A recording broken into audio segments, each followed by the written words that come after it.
Welcome back to the channel. कैसे हैं आप सभी लोग? उम्मीद करता हूं आप सब बढ़िया होंगे और आपकी पढ़ाई भी एकदम फर्स्ट क्लास चल रही होगी और आपका जोश भी एकदम हाई होगा। आप देख रहे हैं वॉरियर सीरीज, जहां क्लास 10 स्टूडेंट्स के लिए साइंस के हर एक चैप्टर के डिटेल वन शॉट चैनल पे डाले जा रहे हैं। आज की वीडियो रहेगी लाइफ प्रोसेस के बारे में, NCERT chapter number 5 life process. अगर चाहिए आपको नोट्स एंड इसकी प्रैक्टिस शीट तो आपको ज्वाइन करना पड़ेगा टेलीग्राम चैनल, लिंक मैं डिस्क्रिप्शन में डाल दूंगा। चैनल पे फाइट बैक सीरीज भी है जहां मैथ्स की similar kind of one shot डाली गई है, तो आप उसको भी चेकआउट कर सकते हैं।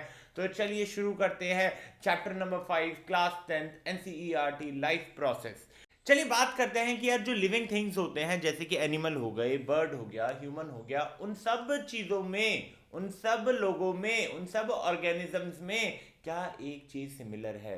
कैसे मुझे पता चलेगा कि ये लिविंग थिंग है? कैसे मुझे पता चलेगा ये नॉन लिविंग थिंग है? कुछ तो बेसिस होना चाहिए ना डिफरेंशिएशन के लिए। अगर हम दो कैटेगरीज बना रहे हैं कि एक लिविंग थिंग है, एक नॉन लिविंग थिंग है, तो कोई तो बेसिस होना चाहिए जिस बेसिस में कह रहा हूं कि अच्छा ये लिविंग थिंग होंगे, ये नॉन लिविंग थिंग होंगे। अगर ये क्राइटेरिया फॉलो हो रहा है तो इनको हम लिविंग थिंग की कैटेगरी में डालेंगे, अगर ये नहीं फॉलो हो रहा है तो हम इनको नॉन लिविंग थिंग की कैटेगरी में डालेंगे। और वो बेसिस है मूवमेंट, कि भैया अगर कोई भी चीज मूवमेंट कर रही है, मूवमेंट का मतलब क्या होता है भैया? मूवमेंट यानी कि टाइम के साथ आप अपनी पोजीशन चेंज कर रहे हो, है ना। मूवमेंट यानी कि टाइम के साथ आप अपनी पोजीशन चेंज कर रहे हो। फॉर एग्जाम्पल रोहित जो था वो ना 10 बजे पॉइंट ए पे था, 11 बजे कहाँ पहुंच गया? पॉइंट बी पे पहुंच गया। यानी कि समय के साथ वो जगह बदल रहा है, अपनी पोजीशन बदल रहा है, मूवमेंट कर रहा है। ठीक है, तो अगर ऑर्गेनिजम्स में मूवमेंट देखने को मिलता है तो मैं कहूँगा कि भैया वो लिविंग ऑर्गेनिजम्स हैं। ठीक है, अगर आपको किसी भी चीज़ में मूवमेंट देखने को मिल रहा है आप कह सकते हो कि भैया ये लिविंग ऑर्गेनिज्म है। अब बात आती है भैया प्लांट की, कि प्लांट के लिए क्या ये क्राइटेरिया सेटिस्फाई होता है? क्या प्लांट के लिए मैं ऐसा कह सकता हूँ कि भैया प्लांट अपनी पोजीशन चेंज कर रहा है, कि 10 बजे प्लांट ए पोजीशन पे था, 11 बजे प्लांट बी पोजीशन पे आ गया? भैया ऐसा तो नहीं हो सकता। तो फिर हम क्यों बोलते हैं कि प्लांट लिविंग थिंग है? मूवमेंट तो दिखा नहीं रहा, तो मैं क्यों कह रहा हूं कि प्लांट लिविंग थिंग है? मुझे तो कह देना चाहिए था ना कि प्लांट क्या है, नॉन लिविंग थिंग है। बट प्लांट में भी मूवमेंट होता है। आप बोलोगे सर कैसे? आपने तो बोला था पोजीशन चेंज होनी चाहिए। भैया वहां पर पोजीशन नहीं चेंज हो रही, बट प्लांट में क्या हो रहा है? प्लांट में ग्रोथ हो रहा है। ग्रोथ क्या हो रहा है भैया? कि पहले भाई इतना सा था, फिर इतना हुआ, फिर इतना हुआ, फिर धीरे धीरे धीरे बहुत बड़ा पेड़ बन गया, है ना। तो ग्रोथ हो रहा है ना। समय के साथ मूवमेंट देखने को नहीं मिल रही, समय के साथ आपको क्या देखने को मिल रहा है? ग्रोथ देखने को मिल रहा है। तो ये चीज समझ में आ गया कि भैया प्लांट को भी हम लिविंग थिंग क्यों कंसिडर करते हैं। बात करेंगे नॉन लिविंग थिंग्स की, तो नॉन लिविंग थिंग्स जैसे कि स्टोन हो गया, बुक्स हो गया, हमारे जो अप्लायंसेस हो गए किचन में, चाहे जो कंप्यूटर्स, लैपटॉप जो भी हम यूज करते हैं अपने डेली के कामों के लिए, वो सारी चीजें किस कैटेगरी में आती है? नॉन लिविंग थिंग की।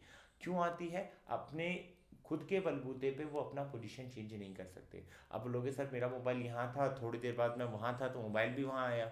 बट यार वो तुम लेकर गए, मोबाइल अपने आप गया क्या? नहीं गया। क्या मोबाइल में मूवमेंट हुई अपने आप? नहीं हुई। तो क्या मोबाइल नॉन लिविंग थिंग है? जी हाँ, मोबाइल नॉन लिविंग थिंग की कैटेगरी में आता है। क्या चीज क्लियर है? क्या चीज क्लियर है कि लिविंग ऑर्गेनिज्म में क्या कैरेक्टरिस्टिक होनी चाहिए? पहली मूवमेंट होनी चाहिए। और बात करते हैं कि भैया और क्या कैरेक्टरिस्टिक्स हो सकती है लिविंग ऑर्गेनिज्म में। पहली चीज तो बोला हमने मूवमेंट। दूसरी चीज क्या होती है? रेस्पिरेशन। रेस्पिरेशन क्या होता है भैया? एक ऐसा प्रोसेस जहां पर लिविंग ऑर्गेनिज्म अपने लिए एनर्जी बना रहे होते हैं। कहां से? जो खाना उन्होंने खाया है उससे, है ना। ये इन डिटेल पढ़ेंगे, इसके टाइप्स को भी पढ़ेंगे, इसलिए इसलिए वीडियो को बिल्कुल भी स्किप मत करना। वीडियो को भी लाइक कर दीजिए, चैनल को भी सब्सक्राइब कर दीजिए। चलिए फिर सेंसिटिविटी देखने को मिलती है। सेंसिटिविटी क्या है भैया? आप ऐसे बैठ के अभी अब मेरी वीडियो देख रहे हो, अचानक से किसी ने पीछे से फाट करके मारा, तो आपको क्या होगा, पेन फील होगा, है ना। किसी ने चुमटी काट दी, पेन फील होगा। किसी ने बर्फ अगर लगा दिया तो आपको पता चलेगा कि यार ठंडा ठंडा हो रहा है। तो ह्यूमंस या लिविंग ऑर्गेनिज्म जो होते हैं ना वो सेंसिटिव होते हैं। वहीं अगर बात करेंगे, ग्रोथ भी देखने को मिलती है ना। समय के साथ आप में ग्रोथ देखने को मिलेगी, चाहे मैं आपकी बात कर लूँ, चाहे एनिमल्स की बात कर लूँ, चाहे बर्ड्स की बात कर लूँ, समय के साथ वहाँ ग्रोथ देखने को मिलती है। रिप्रोडक्शन, रिप्रोडक्शन यानी कि भैया नए बच्चों को जन्म देना, है ना, नए लोगों को जन्म देना, ऑफस्प्रिंग्स को जन्म देना। एक्सक्रीशन यानी कि भैया जो आपका सामान होता है उस सामान का निकालने वाला जो प्रोसेस होता है उसे एक्सक्रीशन बोलते हैं। न्यूट्रिशन, भैया एक्सक्रीशन कब करोगे, कुछ खाओगे तभी तो सामान निकलेगा, है ना। तो भैया एन से क्या हो गया, न्यूट्रिशन। यानी कि अगर आप मिस ग्रीन देखोगे, मिस ग्रीन, तो यहाँ पे movement, respiration, sensitivity, growth, reproduction, excretion, nutrition, ये वो सारी कैरेक्टरिस्टिक्स है जो आपको लिविंग ऑर्गेनिज्म में देखने को मिलेगी। क्या ये चीज क्लियर है, क्या ये चीज क्लियर है। अब बात करेंगे लाइफ प्रोसेस के बारे में कि भैया बेसिक और एसेंशियल एक्टिविटी जो हम करते हैं, यानी कि लिविंग ऑर्गेनिज्म करते हैं ताकि अपनी लाइफ को मेंटेन कर सके, उसे क्या बोलते हैं, लाइफ प्रोसेस। ऐसी क्रिया जो हम कर रहे हैं ताकि हम यानी कि लिविंग ऑर्गेनिज्म अपनी लाइफ को मेंटेन कर सके, तो उन बेसिक और एसेंशियल एक्टिविटी को क्या बोला जाता है, लाइफ प्रोसेस बोला जाता है। चार इंपॉर्टेंट प्रोसेसेस यहां देखेंगे, nutrition, respiration, transportation, excretion. Human में देखेंगे, ये प्लांट्स में देखेंगे, है ना, किस तरीके से ये चारों चीजें हो रही हैं। सबसे पहले हम बात किसकी करेंगे कि भैया न्यूट्रिशन क्या होता है। तो न्यूट्रिशन से पहले मैं बात करूंगा कि भैया एनर्जी की क्या रिक्वायरमेंट होती है। हर लिविंग ऑर्गेनिज्म को बहुत सारी लाइफ प्रोसेसेस करनी होती है। अभी चार का नाम देखा हमने, न्यूट्रिशन देखा, ट्रांसपोर्टेशन देखा, एक्सक्रीशन देखा, रेस्पिरेशन देखा, है ना। बहुत सारी एक्टिविटीज करनी होती है। तो उन सारी एक्टिविटीज के लिए, उन सारी मेटाबॉलिक एक्टिविटीज के लिए आपको एनर्जी रिक्वायरमेंट होगी। ऐसा नहीं है कि सुबह के टाइम पे ही होती है, रात को हम सो जाते हैं तो भी हमारी बॉडी के अंदर तो एक्टिविटीज चालू ही होती है। तो उसके लिए भैया होती है एनर्जी की डिमांड कि भैया इतनी एनर्जी दो तो प्रोसेस होगी। अब वो एनर्जी रिक्वायरमेंट कहीं ना कहीं से तो फुलफिल होनी चाहिए, है ना। वो एनर्जी रिक्वायरमेंट कहीं ना कहीं से तो फुलफिल होनी चाहिए। और वो हमें कहाँ से मिलता है, वो हमें मिलता है फूड से।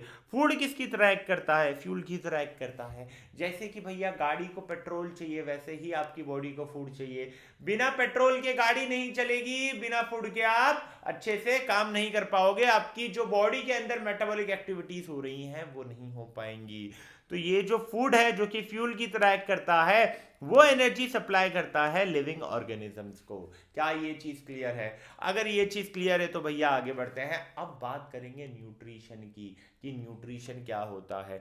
न्यूट्रिशन यानी कि एक प्रोसेस जहां पर हम इनटेक करते हैं फूड का और उस फूड को यूटिलाइज करते हैं ताकि जो एनर्जी रिक्वायरमेंट है लिविंग ऑर्गेनिज्म में मेटाबॉलिक एक्टिविटीज के लिए, उन एनर्जी रिक्वायरमेंट को हम पूरा कर पाए। क्या ये चीज क्लियर है। एक ऐसा प्रोसेस जहां फूड का इनटेक होता है, उसका यूटिलाइजेशन होता है ताकि हम हमारी जो मेटाबॉलिक एक्टिविटीज के लिए एनर्जी रिक्वायरमेंट है उन्हें फुलफिल कर सकें। क्या ये चीज क्लियर है। अगर ये चीज क्लियर है तो आपको न्यूट्रिशन जो है उसका मतलब क्लियर हो चुका होगा। अब बात करते हैं न्यूट्रिएंट्स क्या होते हैं।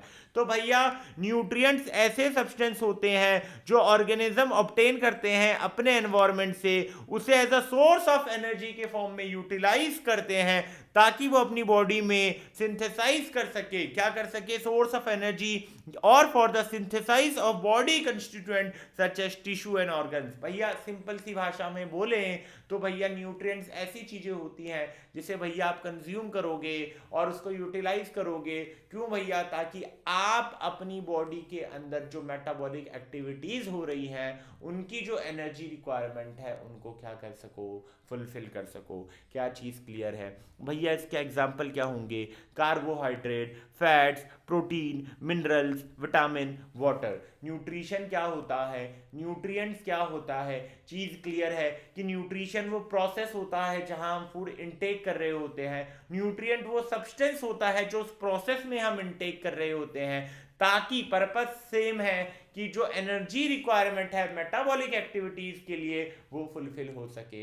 अगर ये चीज क्लियर है कमेंट सेक्शन में थम्स अप आ जाना चाहिए, कमेंट सेक्शन में थम्स अप आ जाना चाहिए। अब बात करेंगे मोड ऑफ न्यूट्रिशन की कि क्या क्या मोड ऑफ न्यूट्रिशन होते हैं। तो भैया यहाँ पर दो टाइप्स है ना। ये मोड ऑफ न्यूट्रिशन क्या है कि ये बताता है कि ऑर्गेनिज्म किन तरीके से फूड को ऑब्टेन कर रहा है या प्रोक्योर कर रहा है। दो तरीके हैं, ऑटोट्रॉफिक मोड ऑफ न्यूट्रिशन या फिर बोल सकते हैं heterotrophic mode of nutrition. Autotrophic mode of nutrition क्या होता है, पहले शब्द को तोड़िए। ऑटो का मतलब क्या होता है, सेल्फ। ट्रॉफी का मतलब क्या होता है, न्यूट्रिशन, यानी कि सेल्फ न्यूट्रिशन। कहीं ना कहीं अब मतलब से आपको समझ में आ रहा होगा सेल्फ न्यूट्रिशन, है ना। अब समझते हैं कि ऑटोट्रॉफिक न्यूट्रिशन होता क्या है। भैया ऑटोट्रॉफिक न्यूट्रिशन उसे कहा जाता है जब एक ऑर्गेनिज्म अपना खुद का फूड खुद सिंथेसाइज कर सके सिंपल इनऑर्गेनिक मटेरियल से, जैसे कि कार्बन डाइऑक्साइड हो गया, वाटर हो गया, सनलाइट हो गया। आप बोलोगे सर मेरी मम्मी भी ऑटोट्रॉफिक मोड ऑफ न्यूट्रिशन करती है, मैं तो हेट्रोट्रॉफिक करता हूँ। क्यों, मम्मी तो खुद बना के खा लेती है, मुझे तो मम्मी ने जो बनाया वही खाना पड़ता है। बेटा यहाँ पर कंडीशन स्पेसिफाइड है कि आप अपना खाना खुद बना रहे हो सिंपल इनऑर्गेनिक मटेरियल जैसे कि कार्बन डाइऑक्साइड, वाटर, सनलाइट। क्या इन तीनों चारों चीज़ों से मिलाकर आपकी मम्मी जो है वो खाना बना पाएगी? तो वो भी नहीं बना पाएगी, है ना। उनको चाहिए भाई रॉ मटेरियल्स चाहिए, उनको यूज़ करके वो बनाते हैं। वो रॉ मटेरियल्स कहाँ से आते हैं, प्लांट से आते हैं, एनिमल्स से आते हैं। तो ये चीज़ क्लियर है कि भैया ऑटोट्रॉफिक मोड ऑफ न्यूट्रिशन क्या होता है कि जहाँ पर ऑर्गेनिज्म खुद अपना खाना सिंथेसाइज कर सके सिंपल इनऑर्गेनिक मटेरियल को यूज़ करके, जैसा कि कार्बन डाइऑक्साइड, जैसा कि वाटर, जैसा कि सनलाइट। अगर ये सारी कंडीशन सेटिस्फाइड है तो उस मोड ऑफ न्यूट्रिशन को क्या नाम दिया गया है, ऑटोट्रॉफिक मोड ऑफ न्यूट्रिशन। क्या ये चीज क्लियर है? तो प्लांट्स क्या करते हैं, प्लांट सनलाइट से, कार्बन डाइऑक्साइड से और वाटर से, तो इन चीजों से वो क्या बना लेते हैं, अपना खुद का फूड बना लेते हैं। ऑटोट्रॉफ्स की बात करेंगे। ऑटोट्रॉफ्स क्या होते हैं भैया, ऐसे ऑर्गेनिज्म जो कैपेबल होते हैं कि भैया वो अपना खुद का खाना बना ले सनलाइट को यूज़ करके, कार्बन डाइऑक्साइड को यूज़ करके, वाटर को यूज़ करके, in simple in organic substance को यूज़ करके। अगर आप अपना खाना खुद सिंथेसाइज कर सकते हो तो आप क्या कहलाओगे, आप कहलाओगे ऑटोट्रॉफ्स। क्या ये चीज़ क्लियर है? इस कैटेगरी में ग्रीन प्लांट आते हैं, इस कैटेगरी में ऑटोट्रॉफिक बैक्टीरिया भी आते हैं। क्या ये चीज़ क्लियर है? अगर ये चीज़ क्लियर है तो अब हम बात करेंगे हेट्रोट्रॉफिक मोड ऑफ न्यूट्रिशन की। हेट्रोट्रॉफिक मोड ऑफ न्यूट्रिशन को पहले तोड़ते हैं। हेट्रो का मतलब होता है अदर, है ना। ट्रॉफी का मतलब होता है न्यूट्रिशन। अब यानी कि अगर आप अपने न्यूट्रिशन के लिए किसी और के ऊपर डिपेंड है तो वो मोड ऑफ न्यूट्रिशन क्या हो गया, heterotrophic mode of nutrition. For example समझने से पहले एक और बार इन डिटेल समझते हैं कि भैया ये रेफर होता है उस मोड ऑफ न्यूट्रिशन के लिए जहां पर ऑर्गेनिज्म खुद का खाना नहीं सिंथेसाइज कर सकता सिंपल इनऑर्गेनिक मटेरियल से। तो भैया वो क्या करता है, रिलाई करता है दूसरों के ऊपर। दूसरों के ऊपर अगर आप रिलाई कर रहे हो तो वैसा मोड ऑफ ऑर्गेनिज्म जो होता है हेट्रोट्रॉफिक मोड ऑफ न्यूट्रिशन होता है। ये चीज क्लियर है? तो हेट्रोट्रॉफ क्या हो गए भैया, ऐसे ऑर्गेनिज्म जो इनकैपेबल होते हैं, है ना, सिंपल इनऑर्गेनिक मटेरियल से अपना खुद का खाना बनाने के लिए एंड दूसरों के ऊपर रिलाई होते हैं अपने नरिशमेंट के लिए। क्या ये चीज क्लियर है? इसमें एनिमल्स आ गए, बैक्टीरिया आ गया, फंजाई आ गया, ये सब हेट्रोट्रॉफिक मोड ऑफ न्यूट्रिशन में आ जाएंगे। चलिए आगे बात को बढ़ाते हैं। अब बात करते हैं टाइप ऑफ हेट्रोट्रॉफिक न्यूट्रिशन की। अब यहाँ पे तीन कैटेगरी है, सेप्रोट्रॉफिक, पैरासाइटिक एंड होलोजोइक। तीनों को समझते हैं कि तीनों में भैया क्या क्या चीज़ें हैं, सेप्रोट्रॉफिक में क्या है, पैरासाइटिक में क्या है एंड होलोजोइक में क्या है। पहले सेप्रोट्रॉफिक की बात करते हैं। सेप्रो का मतलब क्या होता है भैया, समझो। सेप्रो का मतलब होता है रोटन, यानी कि एक ऐसा फॉर्म ऑफ न्यूट्रिशन जहां पर ऑर्गेनिज्म अपना फूड एक्वायर कर रहा है डिकेइंग ऑर्गेनिक मटेरियल से, जैसे कि डेड प्लांट हो गया, एनिमल हो गया, या डिकम्पोज फूड हो गया जैसे रॉटन ब्रेड हो गया। तो अगर यहां से कोई ऑर्गेनिज्म अपना खाना ऑब्टेन कर रहा है तो ऐसे मोड ऑफ न्यूट्रिशन को क्या नाम दिया गया है, सेप्रोट्रॉफिक मोड ऑफ न्यूट्रिशन। क्या ये चीज क्लियर है? चलिए अगर ये चीज क्लियर है तो अब सेप्रोफाइट्स की बात करते हैं। तो सेप्रोफाइट्स क्या हो गए भैया, ऐसे ऑर्गेनिजम्स हो गए जो अपना खाना कहाँ से ले रहे हैं, डेड प्लांट से ले रहे हैं, रोटन लीव से ले रहे हैं, dead and decaying animal body से ले रहे हैं, या कुछ अलग ऑर्गेनिक मैटर हो गया जैसे कि रोटन ब्रेड। इस कैटेगरी में ब्रेड माउल्ट, फंजाई आ जाएगा, मशरूम आ सकता है, ईस्ट आ सकता है, और बहुत सारे बैक्टीरिया हैं जो इस कैटेगरी में आ सकते हैं, सेप्रोफाइट्स की कैटेगरी में आते हैं। कंडीशन ये है कि डेड एंड डिकेइंग मैटर से आप अपना न्यूट्रिशन जो है वो ले रहे हो।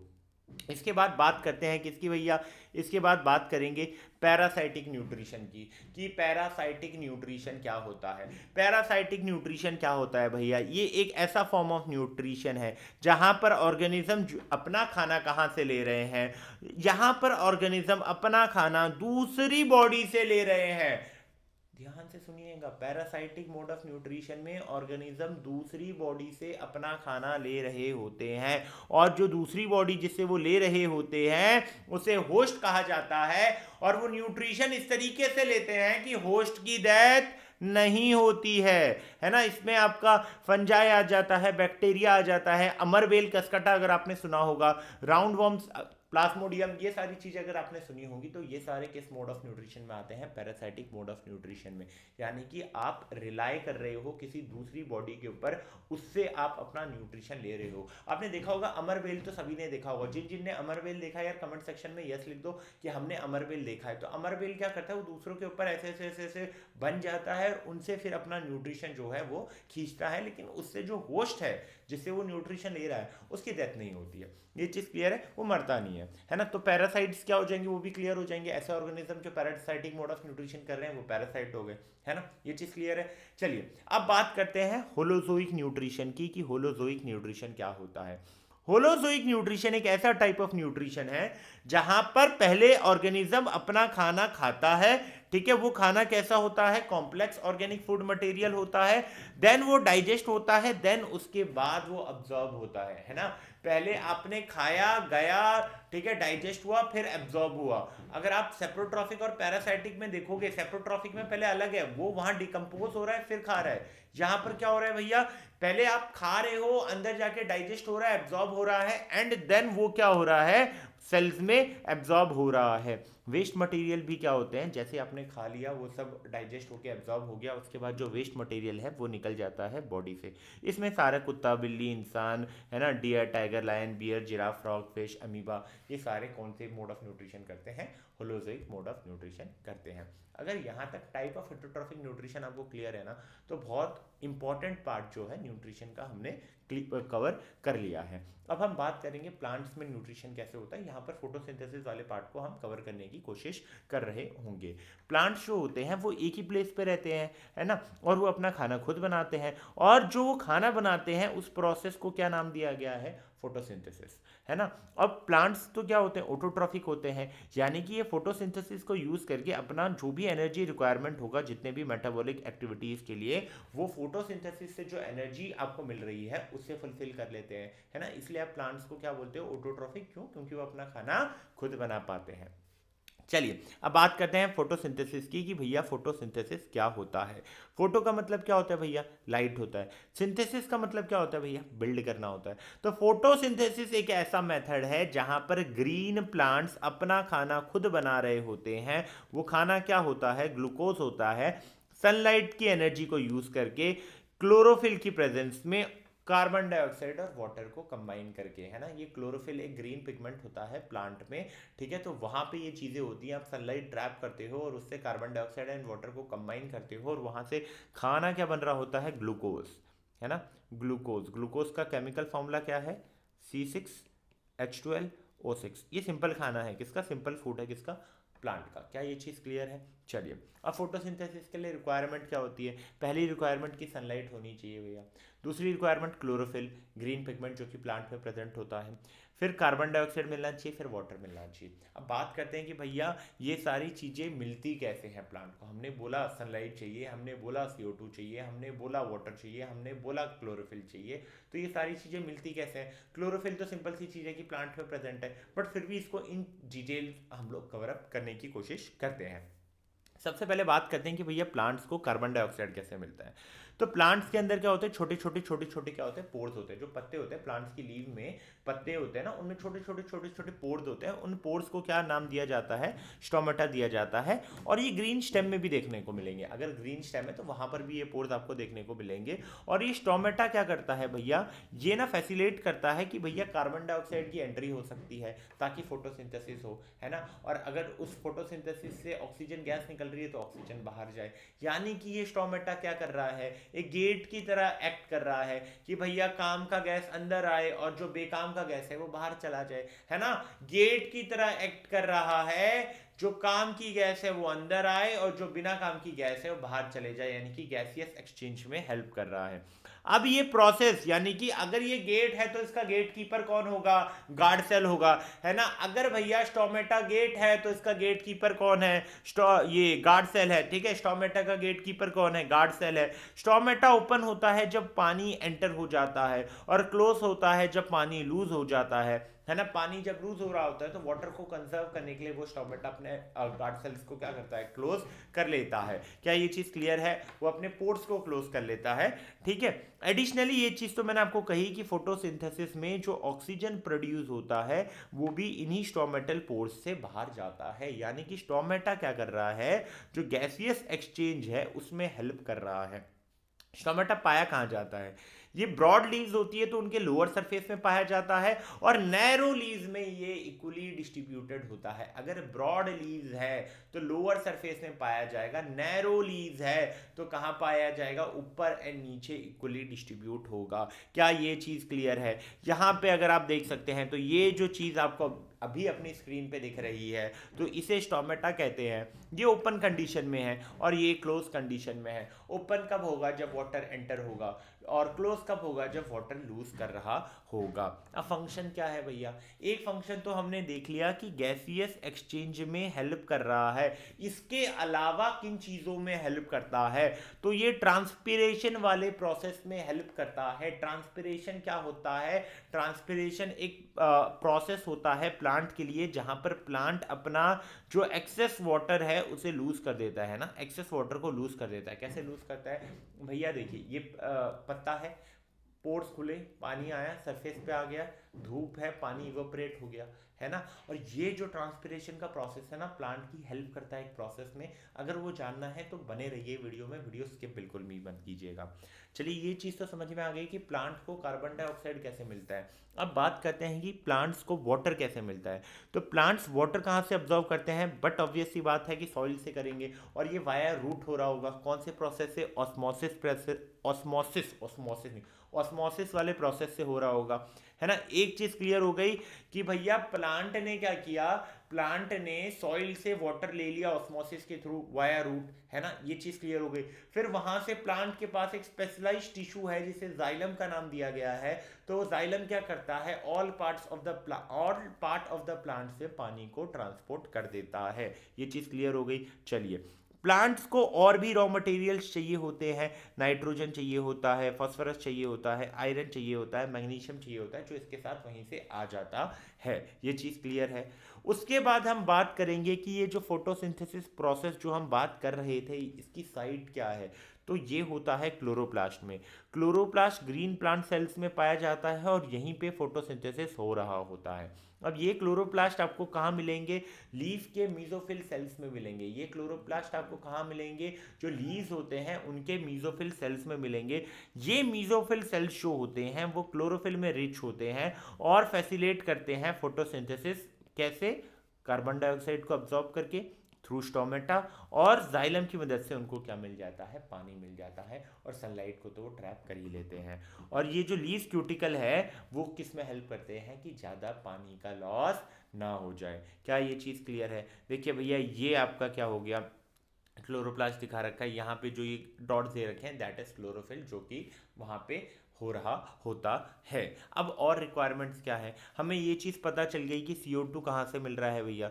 CO2 जो है वो आपको स्टोमेटा से मिल जाता है। वाटर आपको कहाँ से मिलता है, जाइलम से मिल जाता है। सॉइल से आप ले लेते हैं रूट के थ्रू एंड देन जाइलम उसको ट्रांसपोर्ट कर देता है। सनलाइट जो प्राइमरी एनर्जी सोर्स है वो आपको कहाँ मिल जाता है भाई, सन से मिल जाता है। क्लोरोफिल तो ग्रीन लीव और स्टेम्स में रहता ही है, जो कि क्या करता है, एनर्जी को एब्जॉर्ब करता है सनलाइट से, है ना। अब जब सारी प्रोसेस की रिक्वायरमेंट समझ में आ गई, कैसे मिलता है समझ में आ गया, स्टेप्स देखेंगे कि क्या स्टेप्स होता है इस प्रोसेस का। सबसे पहला स्टेप्स होता है कि भैया आपने सनलाइट एब्जॉर्ब किया, ठीक है, सनलाइट की एनर्जी को एब्जॉर्ब किया क्लोरोफिल ने, और उस लाइट एनर्जी को कन्वर्ट किया, कन्वर्जन हुआ लाइट एनर्जी का, वाटर स्प्लिटिंग हुआ, एंड देन CO2 का रिडक्शन हुआ। क्या बना वहाँ पर, कार्बोहाइड्रेट, बेसिकली हम ग्लूकोज की बात कर रहे हैं। क्या ये चीज़ क्लियर है। स्टेप्स क्लियर हो गए। केमिकल रिएक्शन इंपॉर्टेंट है, केमिकल रिएक्शन आपको पता होना चाहिए कि CO2 अब इसको याद करने की जरूरत नहीं है। बच्चे क्या होते हैं ना 6CO2 + 6H2 ऐसे याद करते हैं। भाई सिंपल सी चीज़ याद रखो, क्या क्या रिक्वायरमेंट है। CO2 चाहिए, ठीक है CO2 लिख दिया। वाटर चाहिए, वाटर लिख दिया, है ना। और क्या चाहिए, सनलाइट की चाहिए तो यहाँ पर HV लिख दो, है ना। ये चीज़ क्लियर हो गया। और क्या मिल रहा है आपको, ग्लूकोज मिल रहा है, केमिकल फॉर्मूला C6H12O6। और क्या प्रोड्यूस हो रहा है, ऑक्सीजन, तो ऑक्सीजन लिख दिया। बैलेंस कर दो, ये 6 6 और यहाँ पर क्या आ जाएगा 6, बैलेंस हो गया, है ना। तो इस तरीके से याद करने की बहुत बड़ी रट्टा मारने की जरूरत नहीं है। यहाँ पर रॉ मटेरियल्स क्या है याद रखो, प्रोडक्ट क्या है याद रखो, उनके केमिकल फॉर्मूलाज पता होने चाहिए, उन्हें सब्स्टिट्यूट करो, आपको केमिकल इक्वेशन जो है वो मिल जाएगी, है ना। ये HV क्या है, बच्चे काफ़ी कंफ्यूज हो रहे होंगे, भैया HV क्या है। लाइट एनर्जी को डायरेक्टली आप HV में लिख सकते हो। हमने ये चीज़ देखी थी यार फर्स्ट चैप्टर में कि अगर आपको कोई यूजफुल इन्फॉर्मेशन बतानी है कंडीशंस के बारे में कि कोई किस कंडीशन में हो रहा है रिएक्शन, तो आप एरो के ऊपर भी रिप्रेजेंट कर सकते हो। ओके, चलिए अब आगे बात करते हैं कि फोटोसिंथेसिस में प्रोडक्ट क्या मिलता है। तो हमें oxygen as a by product मिलता है, और ये ऑक्सीजन कहाँ रिलीज हो जाता है, एयर में रिलीज हो जाता है। और जो ग्रीन प्लांट फूड प्रोड्यूस करते हैं वो सिंपल शुगर के फॉर्म में होता है, उसे ग्लूकोज कहा जाता है, जो various part of the plant में ट्रांसपोर्ट कर दिया जाता है ताकि जो एनर्जी रिक्वायरमेंट है उन्हें क्या कर दिया जाए, फुलफिल कर दिया जाए। अब जो ऐसा तो होगा नहीं कि एकदम नाप तोल के खाना बना होगा, घर में भी नाप तोल के नहीं बनता, प्लांट्स का भी नाप तोल के नहीं बनता। तो जो एक्सेस ग्लूकोज होता है उसको स्टार्च में कन्वर्ट कर दिया जाता है। स्टार्च भी एक अलग फॉर्म ऑफ फूड है, उसमें कन्वर्ट कर दिया जाता है और प्लांट्स उसको स्टोर करके रखती है ना। कि खाना बना प्लांट्स का, ग्लूकोज एक्सेस हो गया तो फिर ग्लूकोज को स्टार्च के फॉर्म में कन्वर्ट करके आप स्टोर कर सकते हो। ग्लूकोज और स्टार्च दोनों ही कार्बोहाइड्रेट की कैटेगरी में आते हैं, और ये दोनों ही क्या करते हैं, केमिकल एनर्जी को स्टोर करते हैं जो कि ऑब्टेन हुई है सनलाइट से ड्यूरिंग फोटोसिंथेसिस। हुआ क्या था भैया, वहाँ से लाइट एनर्जी मिली और हमने इसको इस फॉर्म में स्टोर कर लिया। ये चीज़ क्लियर है। चलिए अगर इतना सब क्लियर है तो अब ये सोचने वाली बात नहीं है कि डेजर्ट प्लांट में फोटोसिंथेसिस कैसे होता होगा, वहाँ पे फोटोसिंथेसिस का प्रोसेस कैसे होता है ना। तो डेजर्ट प्लांट में क्या होता है, डे टाइम में अगर आपका स्टोमेटा खुला तो वहाँ तो वाटर लॉस हो जाएगा। तो डे टाइम में आप अपना स्टोमेटा प्लांट नहीं खोल सकता, आप नहीं, प्लांट अपना स्टोमेटा नहीं खोल सकता। तो उनके पास एक यूनिक स्ट्रेटजी होती है कि वो डे टाइम में अपना स्टोमेटा जो है क्लोज रखते हैं, और इस स्टोमेटा को वो किस टाइम पे खोलते हैं, इस स्टोमेटा को वो रात के वक्त खोलते हैं, है ना। स्टोमेटा तो ओपन होना चाहिए वरना गैसियस एक्सचेंज नहीं होगा, गैसियस एक्सचेंज नहीं होगा तो CO2 नहीं मिलेगा, CO2 नहीं होगा तो प्रोसेस नहीं हो पाएगा। बट प्लांट की मजबूरी भी है कि अगर डे टाइम पे खोल दिया स्टोमेटा तो वाटर भी लॉस हो जाएगा। समझो चीजों को कि डे टाइम पे खोल दिया तो भैया वाटर लॉस हो जाएगा। अब उसलिए इन्होंने नाइट टाइम में खोला, और नाइट टाइम में प्लांट ने क्या अब्जॉर्ब किया, CO2 कार्बन डाइऑक्साइड को अब्जॉर्ब किया और एक इंटरमीडिएट बना लिया जिसे मैलिक एसिड बोला। अब जब डे टाइम आया तो स्टोमेटा तो क्लोज है ताकि वाटर लॉस को प्रिवेंट किया जा सके, बट जो इंटरमीडिएट बना मेलिक एसिड उसको कैरी किया ताकि फोटोसिंथेसिस को प्रोसीड कर सके सनलाइट की प्रेजेंस में, है ना। सुबह सनलाइट तो है और CO2 से इंटरमीडिएट भी बना दिया है। जब CO2 से आपका इंटरमीडिएट बन गया है तो सनलाइट की प्रेजेंस में आपने क्या किया, फोटोसिंथेसिस को कैरी फॉरवर्ड किया। क्या ये चीज़ क्लियर है, क्या ये चीज़ क्लियर है कि डेजर्ट प्लांट में कैसे हो रहा है ना। डेजर्ट प्लांट की मजबूरी है, सुबह स्टोमेटा खोल नहीं सकते, है ना। सुबह स्टोमेटा खोलेंगे नहीं तो फोटोसिंथेसिस कैसे होगा, तो रात को स्टोमेटा खोलते हैं, CO2 इनटेक करते हैं, इंटरमीडिएट बनाते हैं, एंड सुबह स्टोमेटा क्लोज रहता है, बट उस इंटरमीडिएट से फोटोसिंथेसिस सनलाइट की प्रेजेंस में कैरी फॉरवर्ड हो पाता है। अब बात करेंगे न्यूट्रिशन हम ह्यूमंस में कैसे होता है। तो इसमें कुछ स्टेप्स होते हैं, कुछ प्रोसेस होते हैं। पहला होता है ingestion, digestion, absorption, assimilation and egestion. एक एक करके सारी चीज़ों को डिस्कस करेंगे कि इंजेशन क्या होता है, इजेशन क्या होता है, डाइजेशन क्या होता है, एब्जॉर्प्शन क्या होता है एंड एसिमिलेशन क्या होता है। वन बाय वन हर एक चीज़ को कवर किया जाएगा। इंजेशन की बात करते हैं। इंजेशन एक ऐसा प्रोसेस है जहां पर आप फूड को अपनी बॉडी के अंदर ले रहे हैं ना। बेसिकली ये प्रोसेस बक्कल कैविटी यानी कि माउथ से स्टार्ट होता है।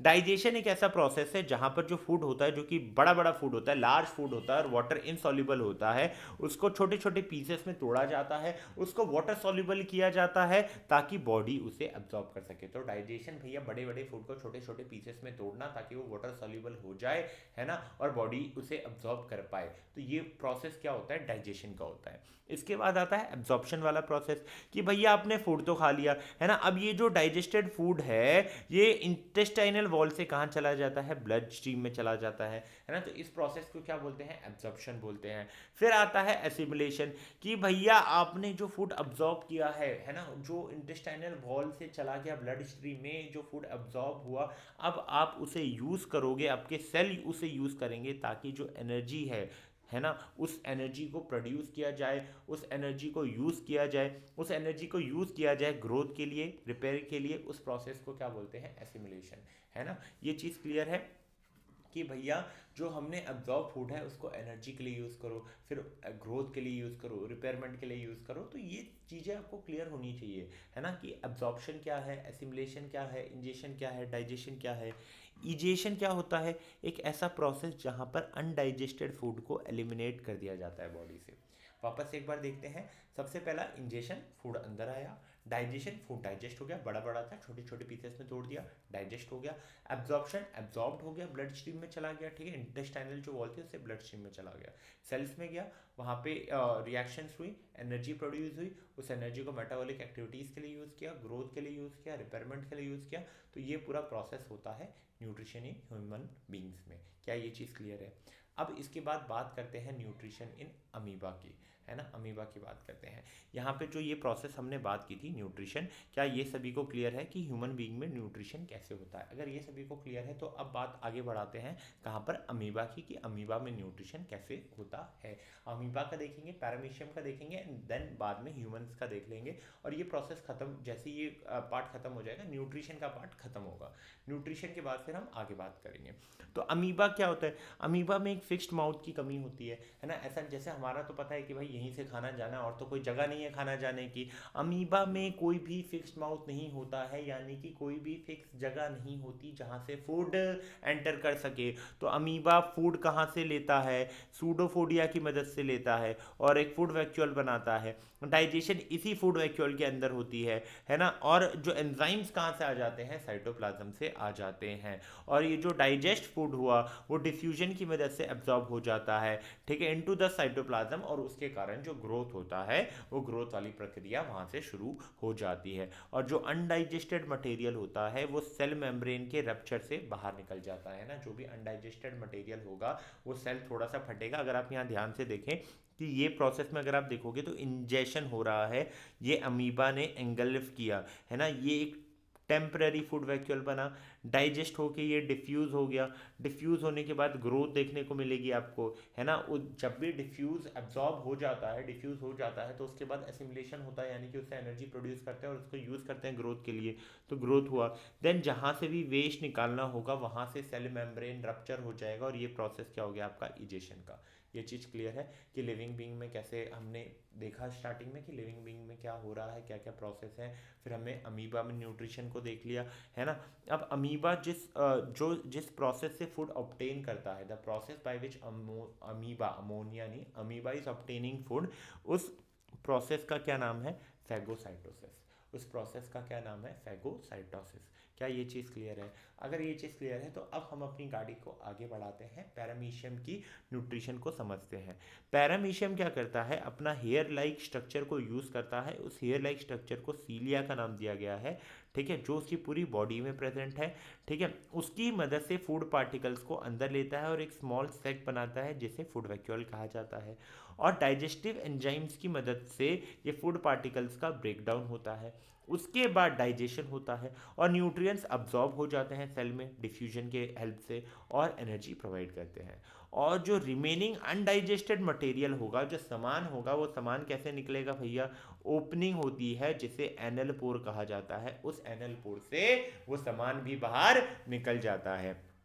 क्या ये चीज क्लियर है कि पैरामीशियम में न्यूट्रिशन कैसे होगा? अगर ये चीज भी क्लियर है तो भैया अब बनता है एक थम्स अप, है ना यार। ये मोटिवेशन लेवल आपका बना रहे, मेरा बना रहे, मेरा बना रहेगा, और एक्साइटिंग कंटेंट चैनल पे आएंगे। उसके लिए सिर्फ शर्त इतनी है कि वीडियो को लाइक कर दीजिएगा, दोस्तों के साथ शेयर कर लीजिएगा एंड चैनल को सब्सक्राइब कर दीजिएगा।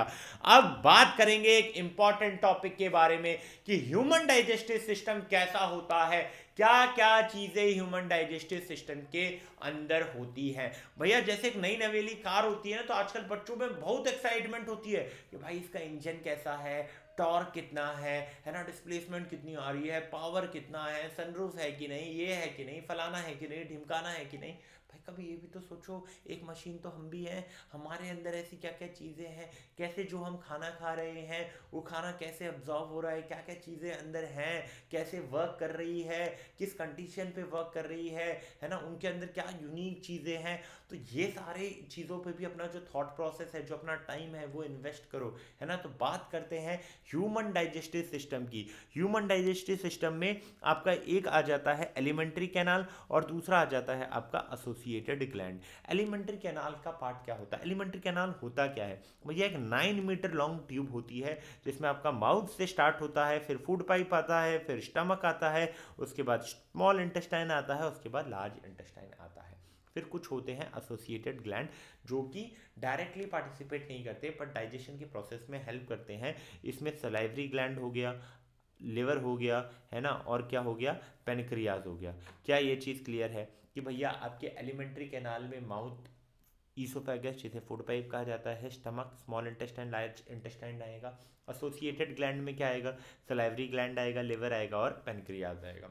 ये चीज़ क्लियर है। तो अब हम बात करेंगे न्यूट्रिशन इन ह्यूमन कैसे होता है, ह्यूमन में खाना कैसे जाता है, पूरे प्रोसेस को समझेंगे कि भैया हमारे पास एक स्पेसिफिक ऑर्गन होता है जहाँ से खाना हम इंजेस्ट करते हैं, उस ऑर्गन का नाम है माउथ। ठीक है, खाना इंजेस्ट हो चुका है, इंजेस्ट हमने किसकी मदद से किया? माउथ की मदद से किया। अब यहाँ पर माउथ में क्या होगा? कटिंग हो रही होगी, च्यूइंग हो रही होगी और ग्राइंडिंग हो रही होगी। किसकी ग्राइंडिंग हो रही होगी? जो खाना हमने खाया। तो ये क्या हो गया आपका? फिजिकल डाइजेशन, है ना। तो माउथ के अंदर एक तो फिजिकल डाइजेशन होगा। अब माउथ के अंदर सलाइवरी ग्लैंड होते हैं। सलाइवरी ग्लैंड पता है, जो सलाइवा निकालते हैं। अब ये सलाइवा के अंदर एंजाइम्स होते हैं, इसका नाम याद होना चाहिए। ये क्या होता है? Enzyme salivary amylase. अब ये सलाइवरी अमाइलेज क्या करता है? स्टार्च को ब्रेक डाउन करता है, किसमें? शुगर में ब्रेक डाउन करता है। यानी कि एक फिजिकल डाइजेशन तो मैंने अभी पढ़ा कि फिजिकल डाइजेशन होता है जहां पर ग्राइंडिंग, चूइंग एंड ये सारे प्रोसेस होते हैं। इसके अलावा केमिकल डाइजेशन होता है और वो सलाइवा में प्रेजेंट सलाइवरी ग्लैंड है, वो एक एंजाइम रिलीज करता है सलाइवरी अमाइलेज, जो कि स्टार्च को शुगर में कन्वर्ट कर देता है। अब फूड जो है वो गीला तो हो चुका है क्योंकि सलाइवा से मिक्स हो चुका है ना, टंग की मदद से, ताकि वो इजीली हम उसे स्वेलो कर सके। उसके बाद अभी तो डाइजेशन यहाँ पर इनिशिएट हुआ है बट यहाँ पर इनकम्प्लीट है क्योंकि यहाँ पे मुंह में खाना बहुत कम समय के लिए रहता है। तो अब ये जो स्लाइटली डाइजेस्टेड फूड है ये मूव करता है डाउनवर्ड फूड पाइप की मदद से, जिसे ईसोफेगस भी कहा जाता है। खाना माउथ में था, थोड़ा फिजिकल डाइजेशन हुआ, थोड़ा केमिकल डाइजेशन हुआ, देन ईसोफेगस यानी कि फूड पाइप की मदद से वो खाना आगे पास हो रहा है। ईसोफेगस की जो वॉल्स हैं वो muscular walls contract relax, contract relax, contract relax होती रहती है और इस मूवमेंट को क्या नाम दिया गया है? Peristaltic movement. क्या नाम दिया गया है? Peristaltic movement. ठीक है, इस मूवमेंट के कारण जो पार्शियली डाइजेस्टेड फूड था वो कहां से कहां चला जाता है? हमारे मुंह से हमारे स्टमक तक चला जाता है। स्टमक क्या होता है? स्टमक एक जे शेप ऑर्गन होता है जो कि हमारे लेफ्ट साइड ऑफ एब्डोमेन में होता है, जहां पर खाने का फर्दर डाइजेशन होता है और ये प्रोसेस कम से कम यहाँ पर 3 घंटे तक चलती है। और यहाँ पे स्टमक की वॉल में जो ट्यूबुलर ग्लैंड्स होते हैं वो गैस्ट्रिक जूस को रिलीज करते हैं, जिससे जो फूड होता है वो सेमी सॉलिड पेस्ट बन जाता है ना। अब ये गैस्ट्रिक जूसेस क्या हैं? इसमें 3 चीजें हैं। पेप्सिन होता है, HCl होता है, म्यूकस होता है। पहले बात करेंगे पेप्सिन की कि भैया पेप्सिन की जरूरत कहाँ आती है। तो पेप्सिन इनिशिएट करता है प्रोटीन का डाइजेशन स्मॉलर मॉलिक्यूल्स में स्टमक के अंदर। HCl जो है एक एसिडिक एनवायरनमेंट क्रिएट करता है ताकि एक्टिवेशन हो सके पेप्सिन का और जो बैक्टीरिया है उन्हें किल कर सके। अब बॉडी के अंदर अगर इतना कंसनट्रेटेड HCl होगा तो वो तो हार्म करेगा, इसीलिए उसे प्रोटेक्ट करने के लिए, स्टमक की लाइनिंग को प्रोटेक्ट करने के लिए किससे, हाइड्रोक्लोरिक एसिड से। क्या होता है हमारी बॉडी के अंदर, है ना, स्टमक की जो वॉल होती है उसमें क्या होता है, म्यूकस होता है। अब जो पार्शली डाइजेस्टेड फूड है वो एग्जिट करता है स्टमक से स्मॉल इंटेस्टाइन के लिए, और ये कौन रेगुलेट कर रहा होता है प्रोसेस, स्फिंक्टर मसल रेगुलेट करती है, और ये रिलीज धीरे धीरे करती है ना, ग्रेजुअली ये प्रोसेस हो रही होती है कि धीरे धीरे धीरे धीरे वो स्टमक से कहाँ जा रहा होता है, स्मॉल इंटेस्टाइन में जा रहा होता है। बीच में काम आता है एसोसिएटेड ग्लैंड्स का, इसमें हो गया आपका लिवर एंड हो गया पेनक्रियाज। सलाइवरी ग्लैंड का हमने ऑलरेडी देख लिया था, ठीक है। अब हम बात करेंगे लिवर की। लिवर क्या प्रोड्यूस करता है, बाइल जूस प्रोड्यूस करता है। बाइल जूस कहाँ पर स्टोर होता है, गॉल ब्लैडर में स्टोर होता है, क्योंकि भैया अभी जो स्टमक में इतना सब कुछ एसिड रिलीज हुआ तो अब उस एसिड को न्यूट्रलाइज करने के लिए, उस एसिड को न्यूट्रलाइज करने के लिए आपका क्या काम होता है, alkalize stomach acid for pancreatic enzyme activity है। जो बाइल जूस होता है ना वो किस काम पे आता है कि भैया पहली चीज कि जो इतना सारा एसिड था उसको न्यूट्रलाइज किया जाए, और अब जो पैनक्रियाटिक एंजाइम होंगे उसकी एक्टिविटी को एनहांस करने के लिए बाइल जूस रहता है ना। और ये क्या करता है, इमल्सिफाई करता है फैट को स्मॉल ग्लोब्यूल्स में, मतलब बड़े बड़े बड़े बड़े बड़े जो ग्लोब्यूल्स होता है उसको छोटे छोटे छोटे छोटे ग्लोब्यूल्स में तोड़ देता है। पेनक्रियास क्या प्रोड्यूस करता है, पेनक्रियाटिक जूस। पेनक्रियाटिक जूस में कौन कौन से एंजाइम्स होते हैं, amylase, trypsin and lipase. Amylase क्या करता है, स्टार्च ब्रेक डाउन करता है। ट्रिप्सिन क्या करता है, प्रोटीन को डाइजेस्ट करता है। लिपेज क्या करता है, इमल्सिफाइड फैट को ब्रेक डाउन करता है। क्या ये सारी चीज़ें क्लियर है कि लिवर किस काम में आ रहा है, पेनक्रियास किस काम में आ रहा है। लिवर बाइल जूस सीक्रेट करता है जो अल्कलाइज करता है और फ्लैट ग्लोब्यूल्स का इमल्सिफिकेशन करता है। वहीं बात करेंगे पेनक्रियास की तो पेनक्रियाटिक जूस रिलीज करेगा, ट्रिप्सिन होगा, उसमें अमाइलेज होगा, उसमें लिपेज होगा। अमाइलेज स्टार्च ब्रेक डाउन करता है, ट्रिप्सिन प्रोटीन को ब्रेक डाउन करता है, और लिपेज जो है इमल्सिफिकेशन ऑफ फैट पे मदद करता है। इसके बाद ये जो partially digested food sphincter muscles की मदद से स्टमक से स्मॉल इंटेस्टाइन में आया था, है ना, वो स्मॉल इंटेस्टाइन में आ जाता है। अब स्मॉल इंटेस्टाइन जो होता है एलिमेंट्री कैनाल का लार्जेस्ट पार्ट होता है। अब अगर लार्जेस्ट पार्ट स्मॉल इंटेस्टाइन है तो why we are referring it as small intestine, और why we are referring large intestine as large intestine. ये क्वेश्चन तो बनना चाहिए दिमाग में कि अगर ये लार्जेस्ट पार्ट है तो ये स्मॉल इंटेस्टाइन क्यों कहला रहा है, इसी को लार्ज इंटेस्टाइन कह देते। इसके पीछे का रीज़न है कि जो स्मॉल इंटेस्टाइन की ट्यूब होती है उसकी जो डायमीटर होता है वो कम होता है as compare to large intestine, है ना, इसलिए वो लार्ज इंटेस्टाइन है और इसे हम स्मॉल इंटेस्टाइन रेफर करते हैं। ये चीज़ क्लियर हो गई। चलिए, स्मॉल इंटेस्टाइन की वॉल में ग्लैंड्स होते हैं जो कि इंटेस्टाइनल जूस प्रोड्यूस करते हैं, जिनमें एंजाइम्स होता है जो डाइजेशन को क्या करते हैं, कंप्लीट करते हैं। ये एंजाइम्स क्या करते हैं, जो कॉम्प्लेक्स कार्बोहाइड्रेट होता है उसको ग्लूकोज में कन्वर्ट कर देते हैं, जो प्रोटीन होता है उसको अमीनो एसिड में कन्वर्ट कर देते हैं, जो फैट होता है उसे किस में कन्वर्ट किया जाता है, फैटी एसिड एंड ग्लिसरॉल में कन्वर्ट किया जाता है। क्या ये सारी प्रोसेस क्लियर हो रही है कि यहाँ पर जो इंटेस्टाइनल वॉल से एंजाइम्स निकले उनका क्या काम था, पैनक्रियास से जो एंजाइम निकले उनका क्या काम था, लिवर ने बाइल जूस सीक्रेट किया उसका क्या काम था, स्टमक में गैस्ट्रिक जूस ट्यूबुलर ग्लैंड से रिलीज हुआ उसका क्या फंक्शन था। तो सारे पॉइंट्स आपको क्लियर होने चाहिए। अब इस प्रोसेस में क्या होता है, जो लार्ज इनसॉल्युबल फूड होता है वो स्मॉल मॉलिक्यूल्स में कन्वर्ट हो जाता है, वो भी वाटर सॉल्युबल में, और यहाँ पर केमिकल डाइजेशन किसके द्वारा हो रहा होता है, एंजाइम्स के द्वारा। यानी कि स्मॉल डाइजेशन में डाइजेशन हो गया। अब ये फूड मॉलिक्यूल जो है वो पास करता है स्मॉल इंटेस्टाइनल वॉल से, और उस प्रोसेस को क्या बोलते हैं, अब्जॉर्प्शन, है ना। जो फूड मॉलिक्यूल्स है वो स्मॉल इंटेस्टाइन वॉल से एब्जॉर्प्शन की मदद से पास हो जाते हैं, और जो स्मॉल इंटेस्टाइन में एक इनर सरफेस जो होता है उसमें एक फिंगर लाइक प्रोजेक्शन होता है, उसे विलाई कहते हैं, जो कि इस एब्जॉर्प्शन के प्रोसेस को एनहांस कर रहा होता है। क्यों, कैसे कर पाता है ये, क्योंकि विलाई का जो सरफेस एरिया होता है वो काफ़ी बड़ा होता है। अब जो न्यूट्रिएंट रिच ब्लड है वो एब्जॉर्ब सब्सटेंस को कैरी करते हैं सेल्स तक, ताकि वहाँ पर एसिमिलेशन हो सके और एनर्जी को प्रोवाइड किया जा सके, ताकि ग्रोथ हो सके, जो रिपेयरमेंट करानी है वो रिपेयर वर्क हो सके। क्या ये चीज़ क्लियर है? जो एक्सेस डाइजेस्टेड फूड होता है वो स्टोर्ड होता है लिवर में, किस फॉर्म में स्टोर्ड होता है? ग्लाइकोजन, और जब भी ज़रूरत होगी वो सोर्स ऑफ एनर्जी की तरह एक्ट करेगा। सिंपल सी बात है कि भैया ना आपका खाना तो बनेगा नहीं, है ना, तो जो एक्सेस फूड बन गया ग्लाइकोजन के फॉर्म में वो लिवर में स्टोर्ड रहता है, जब जरूरत है उसे यूटिलाइज किया जा सकता है। बात करते हैं लार्ज इंटेस्टाइन की। लार्ज इंटेस्टाइन क्या होता है? यहाँ पर जो मोस्ट ऑफ द वाटर होता है वो अब्जॉर्ब हो चुका होता है फ्रॉम अनडाइजेस्टेड मटेरियल, इसके कारण यहाँ पर ऑलमोस्ट सॉलिड फॉर्म आपको मिल जाता है।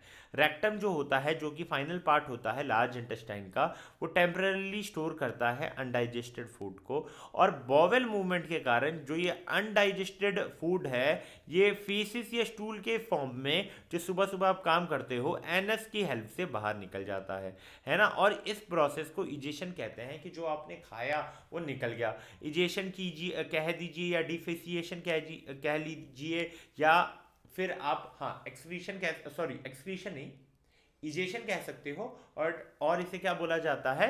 डिफिकेशन कहा जाता है, डिफिकेशन भी इसे कह सकते हैं। और इसको कौन कंट्रोल करता है? एनल स्फिंक्टर करता है।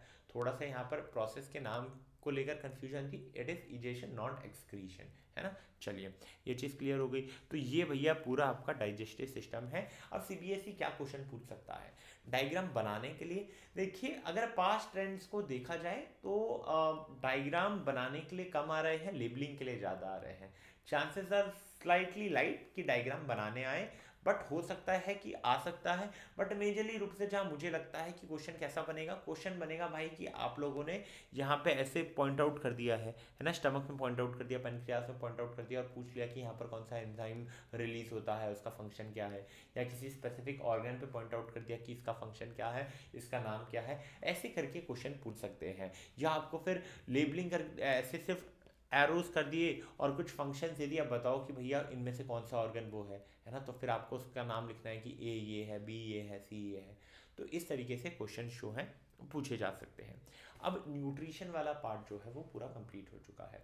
अब गाड़ी जो है हमारी वो रेस्पिरेशन वाले पार्ट पे आ चुकी है, कि रेस्पिरेशन वाला प्रोसेस क्या होता है। अब हम समझेंगे रेस्पिरेशन वाले प्रोसेस को। जो एसिमुलेटेड फूड होता है, जो फूड एसिमुलेट हुआ, वो दो प्राइमरी पर्पस सॉल्व कर रहा होता है या सर्व कर रहा होता है। पहला, एज अ फ्यूल एक्ट कर रहा होता है ताकि आपको मेटाबॉलिक एक्टिविटीज़ के लिए एनर्जी मिल सके, और एज अ मटेरियल एक्ट कर रहा होता है ताकि ग्रोथ में हेल्प करे और बॉडी की जो भी रिपेयरमेंट वर्क है उसमें हेल्प कर सके, है ना। हम बात करेंगे कि रेस्पिरेशन होता क्या है। रेस्पिरेशन रेस्पिरेशन रेस्पिरेशन बहुत देर से चल रहा है क्या? क्या ये एक्सलेशन और इनहेलेशन है? ब्रीदिंग को बोल रहे हैं भाई। एक्सलेशन और इनहेलेशन ब्रीदिंग होती है, breathing is separate from respiration. Respiration जो है एक ऐसा प्रोसेस है जहाँ पर ये होता कहाँ पे? सेल्स में होता है, ताकि एनर्जी प्रोड्यूस हो सके।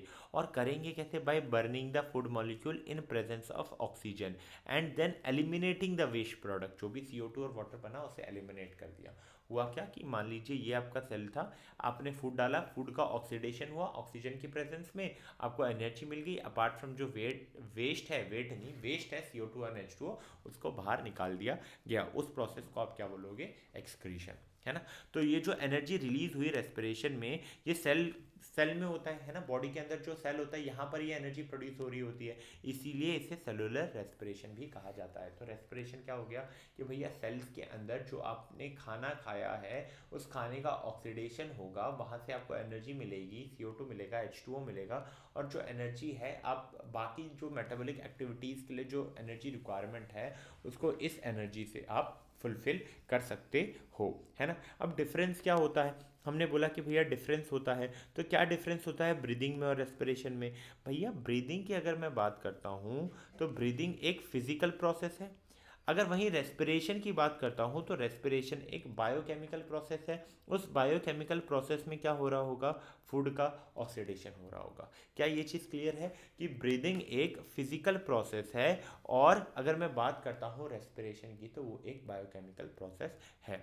अब ब्रीदिंग की अगर मैं बात करता हूँ तो ये एक ऐसा मैकेनिज्म है जिसके कारण ऑर्गेनिज्म ऑक्सीजन को ऑब्टेन करता है एयर से और कार्बन डाइऑक्साइड को रिलीज कर देता है। और ये प्रोसेस कहाँ हो रही होती है? लंग्स में हो रही होती है। वहीं रेस्पिरेशन की बात करते हैं तो उसमें ब्रीदिंग तो होता ही है, बट साथ ही साथ ऑक्सीडेशन भी होता है फूड्स का सेल के अंदर, ऑर्गेनिज्म के सेल के अंदर, ताकि एनर्जी रिलीज हो सके, है ना। और रेस्पिरेशन कहाँ पर हो रहा होता है? सेल के अंदर। सेल में स्पेसिफिकली कहाँ होता है? जो कि पावर हाउस होता है, जैसे जो कि माइटोकॉन्ड्रिया कहा जाता है। इसलिए माइटोकॉन्ड्रिया का powerhouse of the cell कहा जाता है, क्योंकि वहाँ पर एनर्जी रिलीज हो रही होती है।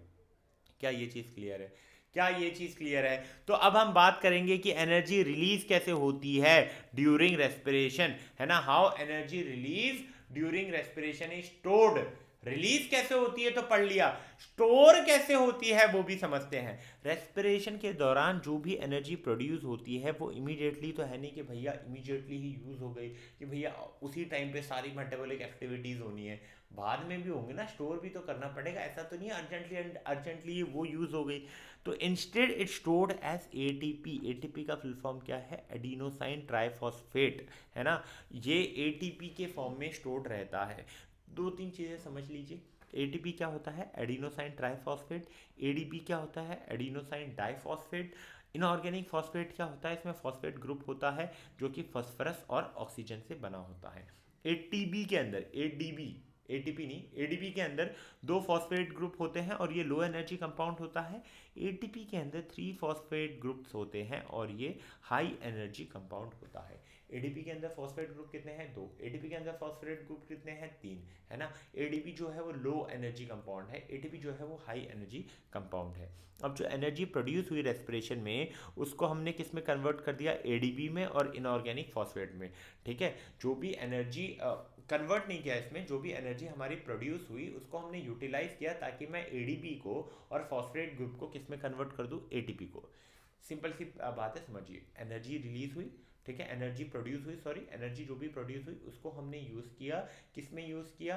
ताकि जो आपका एडीपी है और जो फॉस्फेट ग्रुप है उसको किस में कन्वर्ट कर दिया जाए? एटीपी में, है ना। तो ये मेरी एनर्जी प्रोड्यूस हुई थी, इसको यूज़ किया मैंने एडीपी और फॉस्फेट को कंबाइन करके एटीपी बनाने के लिए।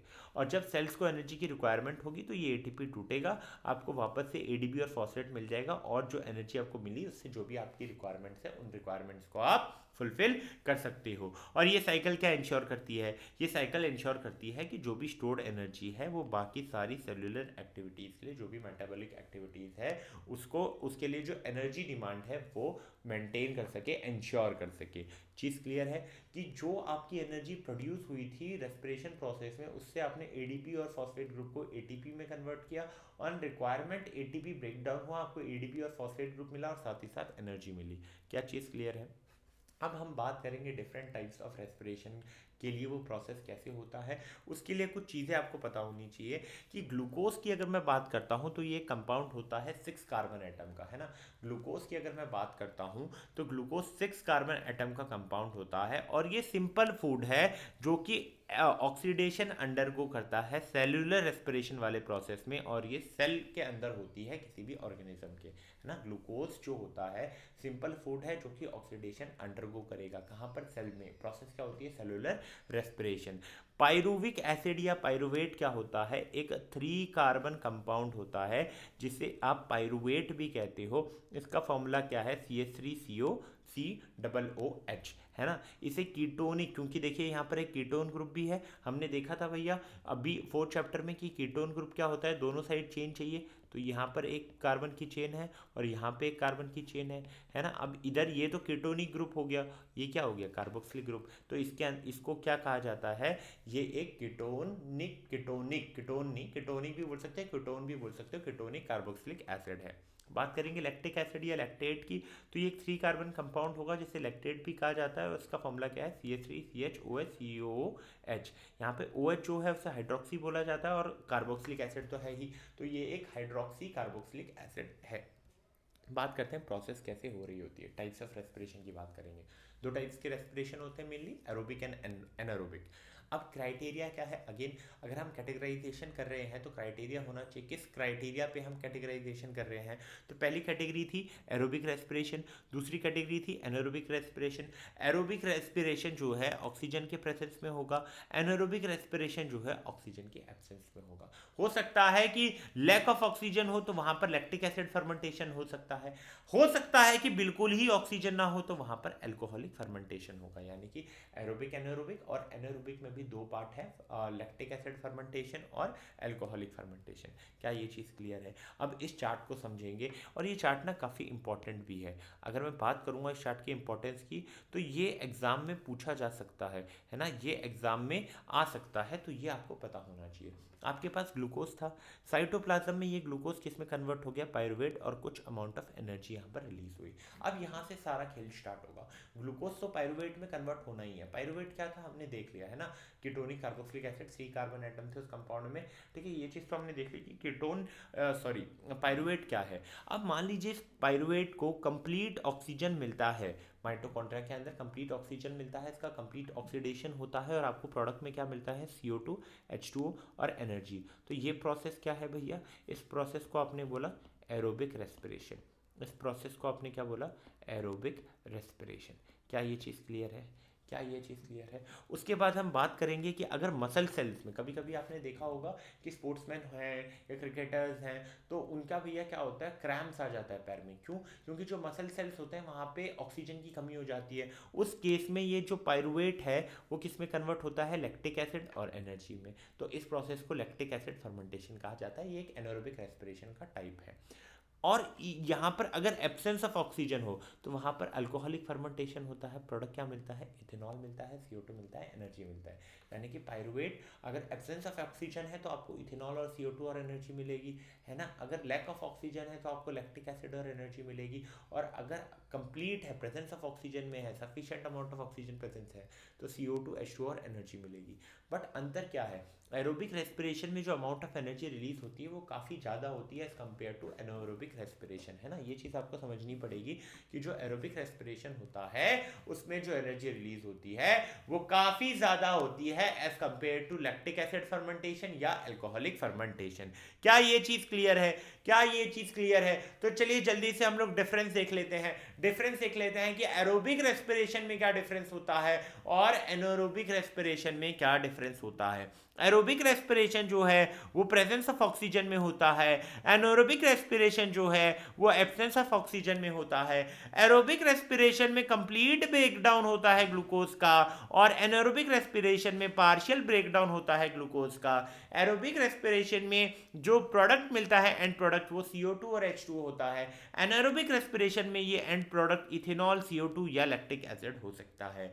एरोबिक रेस्पिरेशन में कंसिडरेबल अमाउंट ऑफ एनर्जी मिलती है और एनारोबिक रेस्पिरेशन में काफ़ी कम अमाउंट ऑफ एनर्जी जो है वो रिलीज हो रही होती है। क्या ये चीज़ क्लियर है? क्या ये चीज़ क्लियर है कि एरोबिक रेस्पिरेशन और एनारोबिक रेस्पिरेशन कैसे होता है? अब गाड़ी को आगे लेकर जाएंगे और अब हम बात कर रहे होंगे कि प्लांट्स के अंदर रेस्पिरेशन कैसे हो रहा होता है। तो प्लांट्स में रूट्स में भी रेस्पिरेशन होता है। ऑक्सीजन कहाँ से मिल जाता है भैया? जो एयर प्रेजेंट होती है सॉइल पार्टिकल्स के बीच में, डिफ्यूजन के द्वारा वो एयर मिल जाती है। कार्बन डाइऑक्साइड जो एक बाय प्रोडक्ट होता है रेस्पिरेशन का, वो उन्हीं वहीं से, जिस जगह से ऑक्सीजन आया था वहीं से वाया रूट वो निकल जाता है ना, डिफ्यूजन प्रोसेस। अगर प्रोलॉन्ग्ड वाटर लॉगिंग होगी तो वहां पर एनारोबिक रेस्पिरेशन होगा और वहां ये चीज प्लांट को हार्म कर रही होगी। भैया जिस छेद से चीजें अंदर आ रही थी, ऑक्सीजन अंदर आ रहा था, छेद ही अगर भर जाए तो क्या होगा, ऑक्सीजन अंदर नहीं आएगा, सेलुलर रेस्पिरेशन नहीं होगा। सेलुलर रेस्पिरेशन ना हो के अगर सेलुलर रेस्पिरेशन मान लीजिए हो भी रहा है तो वो एनारोबिक हो रहा है तो वो प्लांट को हार्म कर सकता है। क्या ये चीज़ क्लियर है कि रूट में किस तरीके से हो रहा है? बात करते हैं स्टेम में कैसे होता है। ग्रीन प्लांट्स होते हैं, ग्रीन प्लांट्स में तो स्टोमेटा होते हैं, ठीक है। स्टोमेटा होता है, वहाँ पर गैसियस एक्सचेंज हो जाता है, तो स्टोमेटा की मदद से ऑक्सीजन आता है, कार्बन डाइऑक्साइड जाता है सेम ही ओपनिंग से। जो वुडी स्टेम होता है, जिनके पास लैक ऑफ स्टोमेटा होता है, यानी कि स्टोमेटा नहीं होता है, उनके पास लेंटिकल्स होते हैं और ये जो लेंटिकल्स होते हैं ये उनके बाक में होते हैं जो कि गैसियस एक्सचेंज में हेल्प करते हैं।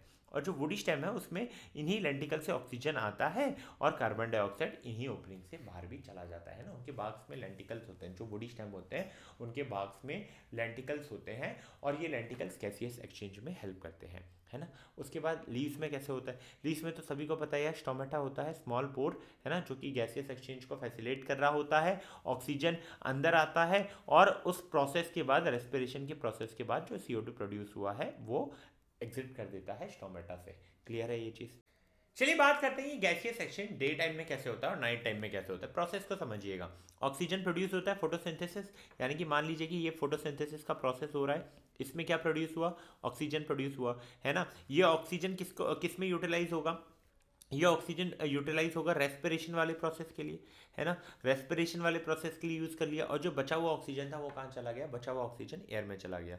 और जो CO2 प्रोड्यूस हुआ इस रेस्पिरेशन के लिए वो कहाँ यूज़ होगा, फोटोसिंथेसिस में, है ना। और जो और CO2 चाहिए होगा वो एयर से लेंगे, यानी कि नेट जो चेंज देखेंगे, नेट जो एक्सचेंज देखेंगे, CO2 इनकमिंग है ना, CO2 आप ले रहे हो और O2 जो है बाहर जा रहा है। वापस से समझिएगा कि फोटोसिंथेसिस में जो ऑक्सीजन प्रोड्यूस होता है वो एयर में जाता है और कुछ ऑक्सीजन जो है वो रेस्पिरेशन के लिए यूज़ हो जाता है। वहाँ पे जो CO2 प्रोड्यूस होता है वो फोटोसिंथेसिस के लिए जाता है, बट रिक्वायरमेंट फुलफिल ना होने के कारण एटमॉस्फेयर से भी CO2 लेना होता है।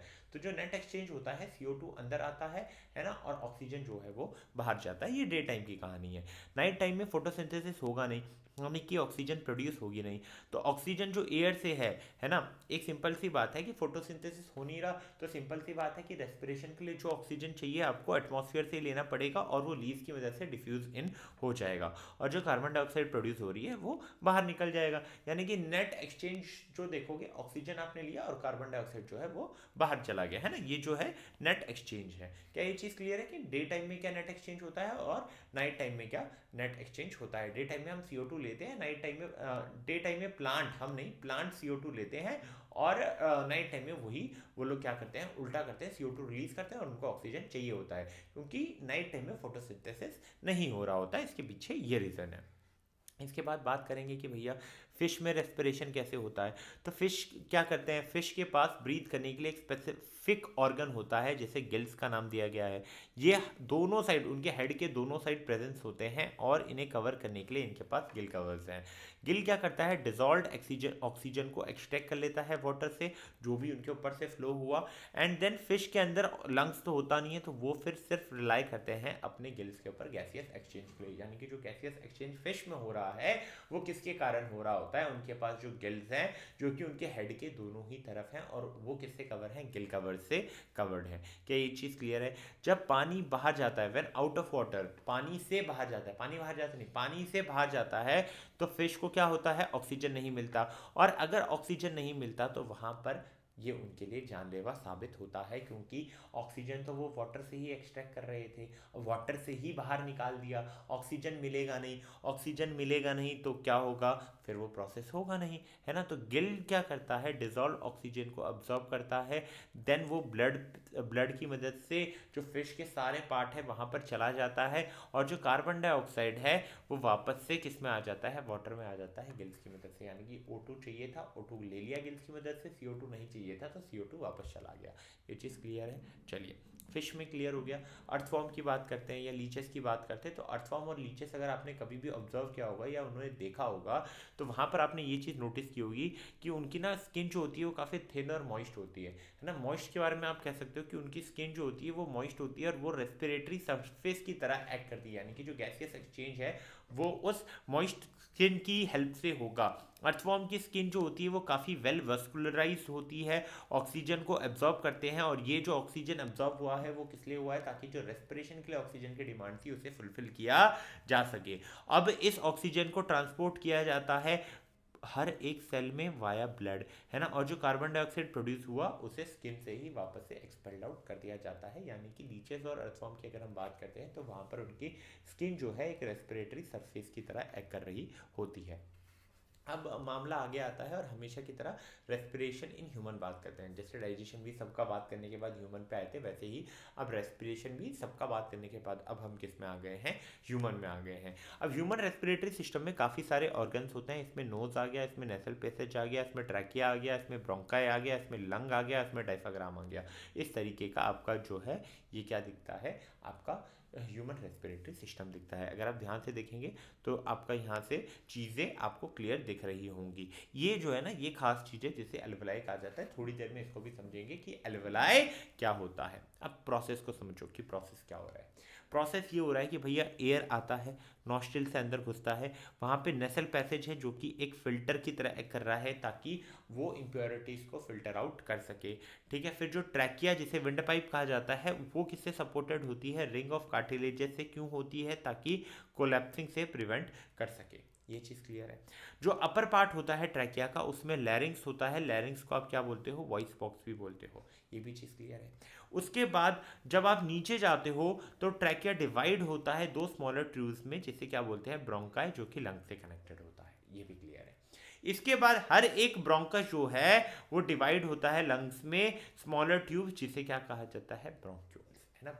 ब्रोंकस किस में डिवाइड होगा, ब्रोंक्यूल्स में डिवाइड होगा। और जो ब्रोंक्यूल्स हैं उनमें क्या होते हैं, टाइनी एयर सैक्स होते हैं एट द एंड, जिसे आप क्या बोलते हो, एल्वेलाई, है ना। जो टाइनी एयर सैक्स होते हैं किसके एंड में, ब्रोंक्यूल्स के एंड में, तो उन्हें आप क्या बोलते हो, एल्वेलाई बोलते हो। यानी कि ट्रैकिया जो है, ट्रैकिया में क्या होगा, ट्रैकिया के अपर पार्ट में वॉइस बॉक्स होगा। फिर ट्रैकिया डिवाइड होगा, किस में डिवाइड होगा, ब्रोंकाई में डिवाइड होगा। ब्रोंकाई में क्या होगा, ब्रोंक्यूल्स होगा। ब्रोंक्यूल्स में क्या होगा, एल्वेलाई होगा। ये चीज़ क्लियर है। अगर ये चीज़ क्लियर है तो अब बात को आगे बढ़ाएंगे, एल्वेलाई के बारे में बात करेंगे कि एल्वेलाई क्या होता है। तो एल्वेलाई काफ़ी छोटा एक बैलून शेप होता है एयर सैक, जिसके जो कहाँ पर होता है, ब्रोंक्यूल्स के एंड में होता है। ये देखोगे तो ये सारे क्या है, एल्वेलाई हैं। और ये एल्वेलाई किस में मदद करता है, गैसियस एक्सचेंज में। ऑक्सीजन और कार्बन डाइऑक्साइड जो होता है उसके गैसियस एक्सचेंज में मदद करेगा। किन दो लोगों के बीच में, क्योंकि एक्सचेंज दो लोगों के बीच में हो रहा है। किन के बीच में हो रहा है यहाँ पर, वो है भैया लंग्स के अंदर जो एयर है उसका एक्सचेंज किसके साथ हो रहा है, ब्लड स्ट्रीम के साथ, है ना। ये चीज़ क्लियर हो गई है। चलिए, अगर ये चीज़ क्लियर है तो अब हम ब्रीदिंग मैकेनिज्म के बारे में भी बात कर लेते हैं कि ब्रीदिंग मैकेनिज्म कैसा होता है। ठीक है, मसल जो होती है बिटवीन रिब्स वो कॉन्ट्रैक्ट होती है, जिसके कारण जो रिब्स होता है वो अपवर्ड एंड आउटवर्ड मूव करते हैं। ये प्रोसेस कौन सा है, इनहेलेशन का प्रोसेस है। एक और बात समझिए, इनहेलेशन कर रहे हैं यानी कि सांस अंदर लेते हैं। जब मैंने सांस अंदर लिया तो ये जो रिब है, ठीक है, जो मसल्स होती है रिब की, वो कॉन्ट्रैक्ट करती है, जिसके कारण ये अपवर्ड एंड आउटवर्ड आता है।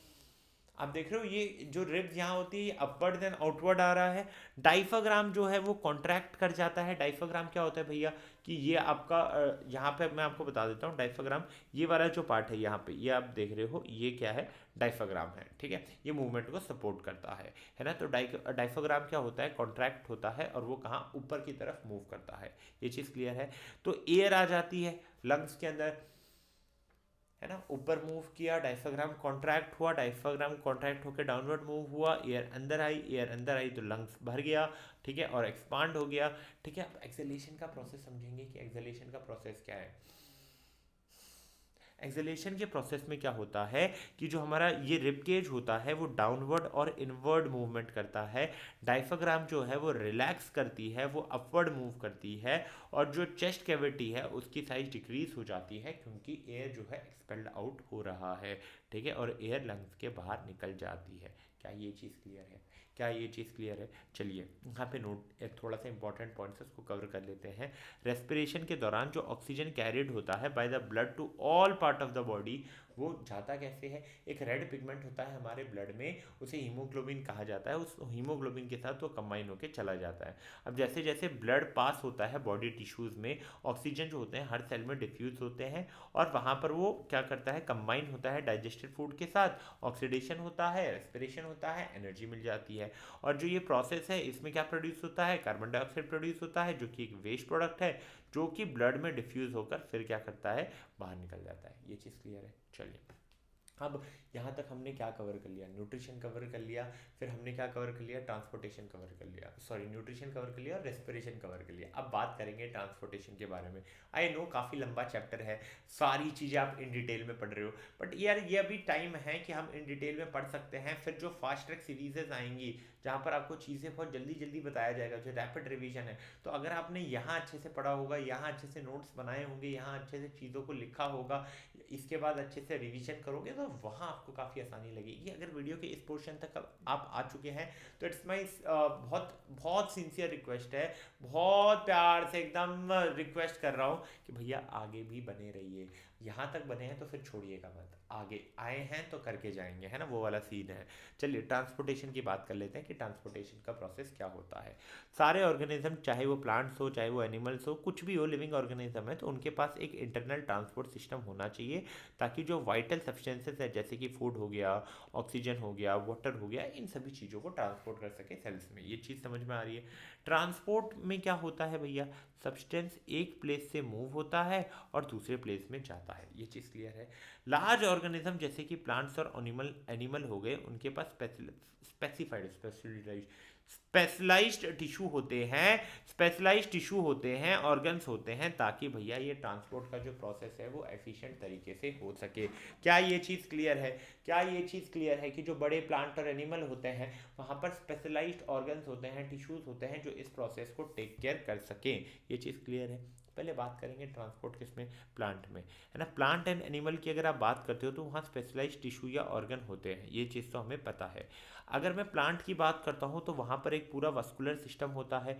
वो वस्कुलर सिस्टम, टिस्टम नहीं, वो वस्कुलर सिस्टम किसका बना हुआ है, वो वस्कुलर सिस्टम वस्कुलर टिश्यू का बना हुआ है। दो टाइप के टिश्यू यहाँ देखने को मिलेंगे, जाइलम देखने को मिलेगा और फ्लोएम देखने को मिलेगा। ये क्या है भैया, फ्लोएम है। तो आपको दो टाइप के टिश्यू देखने को मिलेंगे, जाइलम देखने को मिलेगा और फ्लोएम देखने को मिलेगा। जाइलम जो है वो वाटर और मिनरल को ट्रांसपोर्ट करता है, फ्लोएम जो है वो किसको ट्रांसपोर्ट करता है, फूड को ट्रांसपोर्ट करता है। वापस से बोल रहा हूँ, जाइलम किसको ट्रांसपोर्ट करता है, वाटर और मिनरल को ट्रांसपोर्ट करता है, और फ्लोएम किसको ट्रांसपोर्ट करता है, फूड को ट्रांसपोर्ट करता है। क्या ये सारी चीज़ें क्लियर है? अगर ये चीज़ें क्लियर है तो भैया अब हम आगे बात करेंगे कि भैया ट्रांसपोर्ट ऑफ वाटर कैसे होता है प्लांट के अंदर। हमने देखा कि भैया ऑस्मोसिस के थ्रू रूट में आ गया, फिर जाइलम ऊपर ले गया, बट क्या सोचने वाली ये बात नहीं है कि जाइलम अगर वाटर को ट्रांसपोर्ट कर रहा है तो वाटर तो नीचे से ऊपर जा रहा है अगेंस्ट द ग्रेविटी। बिना पंप के अगेंस्ट द ग्रेविटी कैसे जा रहा है? हम हमारे घर में अगर नीचे से ऊपर पानी भेजना होता है तो we have to use the pump, है ना। यहाँ पर बिना पंप के कैसे जा रहा है? तो कुछ ना कुछ चीज़ें होंगी। इस प्रोसेस को बोलते हैं एसेंट ऑफ सैप। हुआ क्या, जो लीव्स हैं उसमें से एक्सेस वाटर बाहर निकला, वाटर इवोपरेट हुआ, इवोपरेट होने के कारण ऊपर के पार्ट में एक नेगेटिव सक्शन क्रिएट हुआ। वो सक्शन क्या कर रहा है, पुल आउट कर रहा है वाटर को, एंड वो different parts of the plants में ट्रांसपोर्ट हो रहे हैं। क्या ये चीज़ क्लियर है? क्या ये चीज़ क्लियर है? चलिए अगर ये चीज़ क्लियर है तो बात कर लेते हैं जाइलम्स के पार्ट की। क्या पार्ट होता है? जाइलम वेजल होता है, ट्रैकियार्ड होता है, ये कंडक्शन ऑफ वाटर में हेल्प करते हैं। उसके बाद जाइलम फाइबर होता है जो कि सपोर्ट एंड स्ट्रेंथ में हेल्प करता है। उसके बाद जाइलम पैरेन्काइमा हो गया जो कि लेटरल वाटर मूवमेंट में हेल्प करता है और स्टार्च के स्टोरेज में भी हेल्प करता है। लेकिन एक चीज़ आपको यहाँ समझनी होगी कि जाइलम में जो ट्रांसपोर्ट होता है वो यूनि डायरेक्शनल होता है, यानी कि एक ही डायरेक्शन में होगा, नीचे से ऊपर जाएगा, ऊपर से नीचे नहीं आएगा। ये चीज़ क्लियर है? चलिए मैकेनिज्म मैंने आपके साथ ऑलरेडी ही डिस्कस कर ली है। चलिए बात को आगे बढ़ाते हैं। ये चीज़ें मैंने आपके साथ ऑलरेडी अभी डिस्कस कर ली ही है। अब नाइट में क्या होता है, देखिए नाइट की चीज़ों को समझिए। डे में तो मैंने आपको बताया कि वाटर इवोपरेट हो जाएगा, नेगेटिव सक्शन क्रिएट होगा एंड वो पुल करेगा वाटर को, एंड वाटर अलग अलग जगह पे ट्रांसपोर्ट हो जाएगा। लेकिन नाइट के टाइम पे तो वो आपको इवोपरेशन देखने को मिलेगा नहीं, वो सक्शन प्रेशर देखने को मिलेगा नहीं।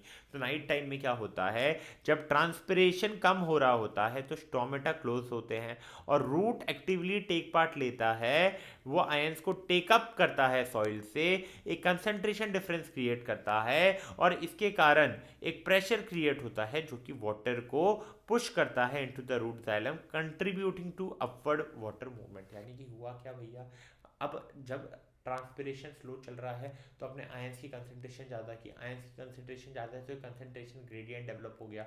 उस कंसंट्रेशन ग्रेडियंट के कारण वो जो वाटर है वो क्या हो रहा है, सप्लाई हो रहा है।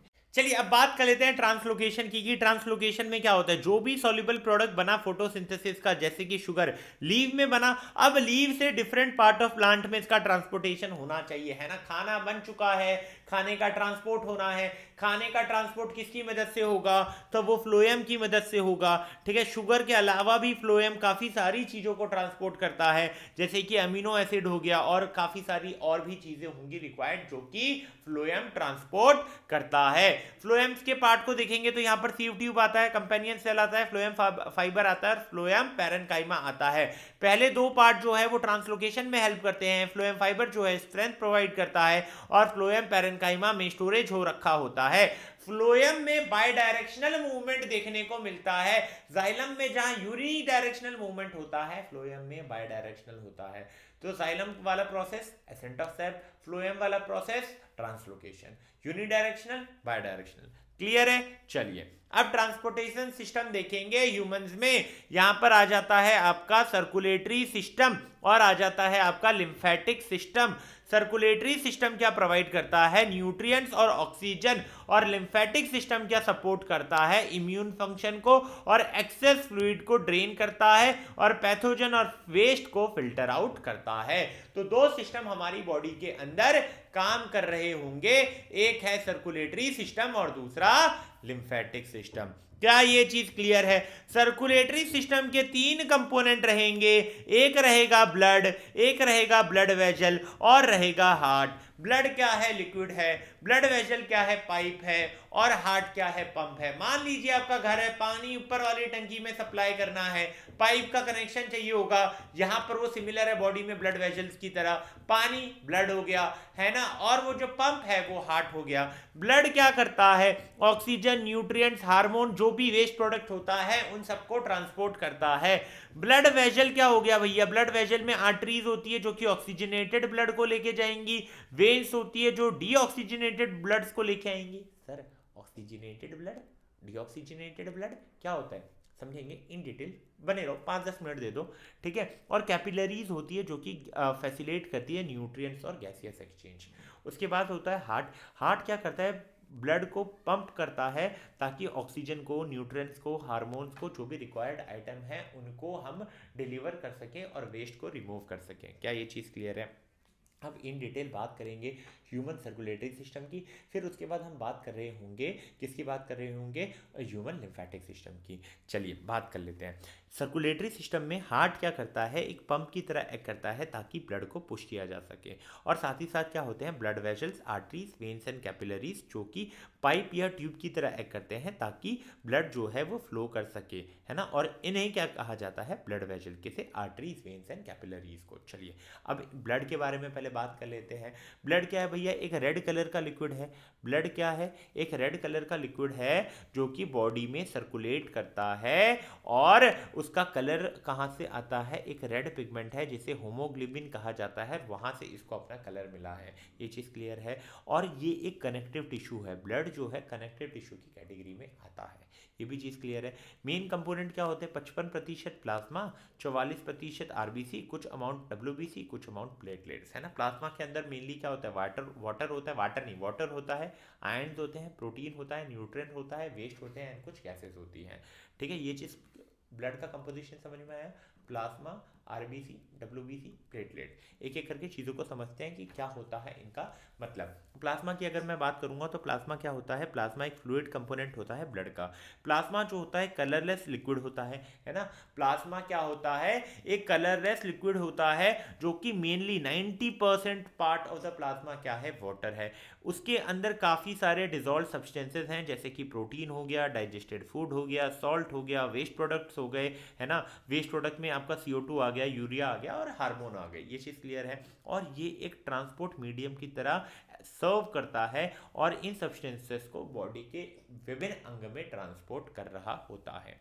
आरबीसी क्या होता है, आरबीसी पहली बात लाल क्यों होता है, क्योंकि रेड उसके अंदर पिगमेंट होता है जिसे हीमोग्लोबिन कहा जाता है। और ये क्या करता है, ऑक्सीजन को ट्रांसपोर्ट करता है लंग से बॉडी सेल में। हीमोग्लोबिन के साथ ऑक्सीजन जो है कंबाइन करके एक इंटरमीडिएट बना देता है, उस फॉर्म में वो क्या करते हैं, ऑक्सीजन को different part of the body में ट्रांसपोर्ट कर रहे होते हैं। अब बात करेंगे डब्ल्यूबीसी की।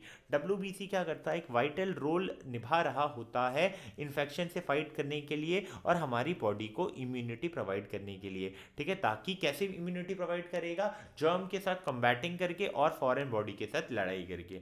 कुछ डब्ल्यूबीसी क्या करते हैं, engulf germs like bacteria while other produces antibodies to fight infection, ठीक है। कुछ वाइट ब्लड सेल का काम अलग होता है, कुछ का काम अलग होता है। कुछ क्या कर रहे होते हैं, इन्फेक्शन से फाइट कर रहे होते हैं और बॉडी का डिफेंस जो है वो बना रहे होते हैं डिजीज के अगेंस्ट।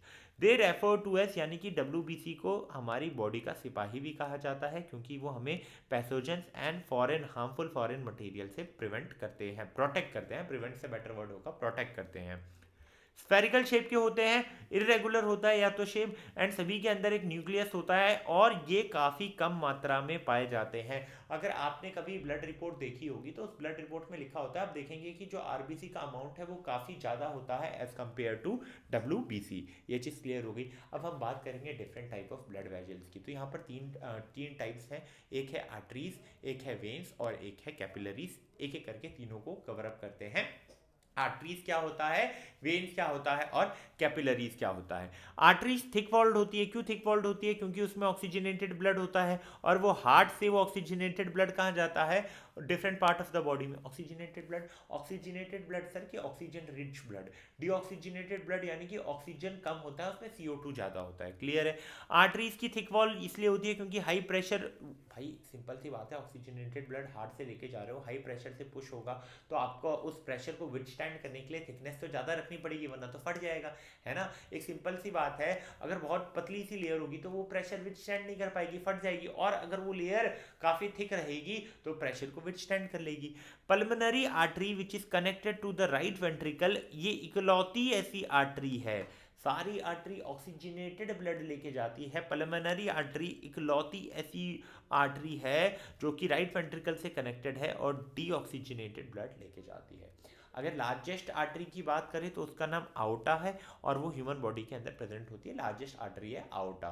लार्जेस्ट वेन होगा वेना कावा। वेन क्या होता है पहले वो जान लेते हैं। वेन जो होते हैं थिन वॉल्ड ब्लड वेसल्स होते हैं। थिन क्यों होते हैं भैया, क्योंकि डीऑक्सीजनेटेड ब्लड कैरी आउट कर रहे होते हैं, हार्ट में वापस लेकर आते हैं, है ना। From all part of the body to heart, मतलब हुआ क्या, ऑक्सीजनेटेड ब्लड गया यानी कि ऑक्सीजन सेल्स को दे दिया, वहाँ से जो CO2 एक्सचेंज होकर आया वो वापस आ गया, है ना। तो वो लाने की जिम्मेदारी किसकी है, वो लाने की जिम्मेदारी वेन्स की है, ठीक है। वेन्स में क्या होता है, वॉल्स होता है। वॉल क्यों होता है, ताकि बैक फ्लो ना हो जाए, क्योंकि भैया ब्लड जो है as the blood is no longer under high pressure, तो हो सकता है कि बैक फ्लो भी हो जाए, तो उसे प्रिवेंट करने के लिए वेन्स में वॉल्स होते हैं, आर्टरीज में वॉल्स नहीं होते हैं। एक लौती ऐसी वेन है पल्मोनरी वेन जो कि ऑक्सीजनेटेड ब्लड लेके जाती है। बाकी सारे वेन्स जो हैं डीऑक्सीजनेटेड ब्लड कैरी करते हैं। पल्मोनरी वेन इकलौती ऐसी वेन है जो ऑक्सीजनेटेड ब्लड कैरी करती है लंग से लेफ्ट आर्टरियम तक। अगर मैं बात करता हूँ लार्जेस्ट वेन की तो वो क्या है, वेना कावा है। ये चीज़ क्लियर है, vena cava is the largest when, ये चीज़ क्लियर है। अब उसके बाद हम बात कर रहे होंगे कि कैपिलरीज क्या होता है। कैपिलरीज जो होती है थिन वॉल्ड नैरो ट्यूब्स होती हैं जो कि आर्टरीज एंड वेन्स को कनेक्ट करती हैं। यहाँ देख रहे हैं आर्टरीज और वेन्स को, ये आर्टरी वाला पार्ट हो गया, है ना, ये वेन वाला पार्ट हो गया, और ये कैपिलरीज होती है, काफ़ी थिन वॉल्ड नैरो ट्यूब होती हैं और आर्टरीज और वेन्स को कनेक्ट करती हैं। They are one cell thick, काफ़ी थिक होने के कारण वन सेल थिक है ना, वन सेल ही थिक है। और यहाँ पर गैसियस एक्सचेंज हो रहा है। थिक कितना थिक है, क्यों है, समझ में आ रहा है, क्योंकि गैसियस एक्सचेंज यहाँ पर हो रहा है, न्यूट्रिएंट्स का एक्सचेंज हो रहा है, ऑक्सीजन का एक्सचेंज कह सकता हूँ कि ब्लड से बॉडी में जा रहा है, और जो वेस्ट है वो फिर कहाँ से, बॉडी से ब्लड में आ रहा है।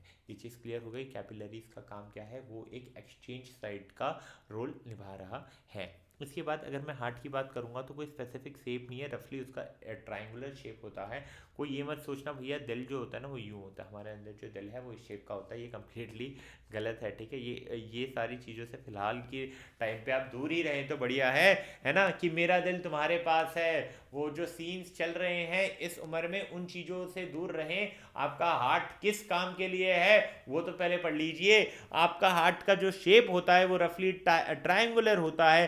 कार्डियाइक मसल होती है, 4 कंपार्टमेंट होते हैं, 2 अपर चैम्बर जिसे आर्टरिया कहा जाता है और 2 लोअर चैम्बर जिसे वेंट्रिकल कहा जाता है।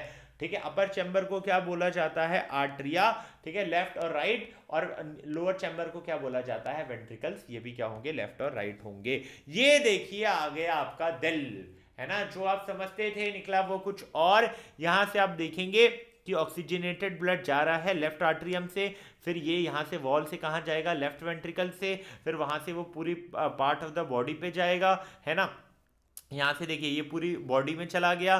फिर जो डीऑक्सीजनेटेड ब्लड है वो आया, है ना। वो डीऑक्सीजनेटेड ब्लड आया, वो कहाँ चला गया भाई? Right atrium, right ventricle. यहाँ से वो पूरा प्रोसेस जो है वो कैरी फॉरवर्ड होता है। ये चीज़ क्लियर है? इसको समझेंगे, इन डिटेल समझेंगे। इस वाले डायग्राम से नहीं, थोड़ा हार्ड है, कंफ्यूजिंग है, मैं भी कंफ्यूज आ जाता हूँ, ठीक है। तो डरने की कोई बात नहीं है, सिंपल तरीके से ब्रेक डाउन करेंगे। देखिए कुछ प्रोसेस को ना बहुत इजी तरीके से समझाओ तो समझ में आता है, और ऐसा नहीं है कि आपसे गलती होती है कि आप कोई चीज़ भूल जाते हो। बीइंग अ टीचर, आप एजुकेटर होके भी काफ़ी बार वो चीज़ें भूल जाती हो, तो इट्स बिट ओके। आपको बस ये समझना है कि अगर मैं मल्टीपल टाइम रिवीजन करूंगा तो जो भूलने की प्रोबेबिलिटी है, मैथ्स में हम पढ़ते हैं ना प्रोबेबिलिटी, वो कम होती जाएगी, है ना। और वही हम चाहते हैं, ठीक है। चलिए पहले समझते हैं कि हार्ट बीट क्यों करता है। हार्ट बीट इसलिए करता है हर समय ताकि जो मसल्स है अपर चैम्बर और लोअर चैम्बर की, वो स्क्वीज और रिलैक्स होती जाए, है ना। स्क्वीज और रिलैक्स, स्क्वीज और रिलैक्स होगी, ये चाहता है क्या? हार्ट। क्यों चाहता है?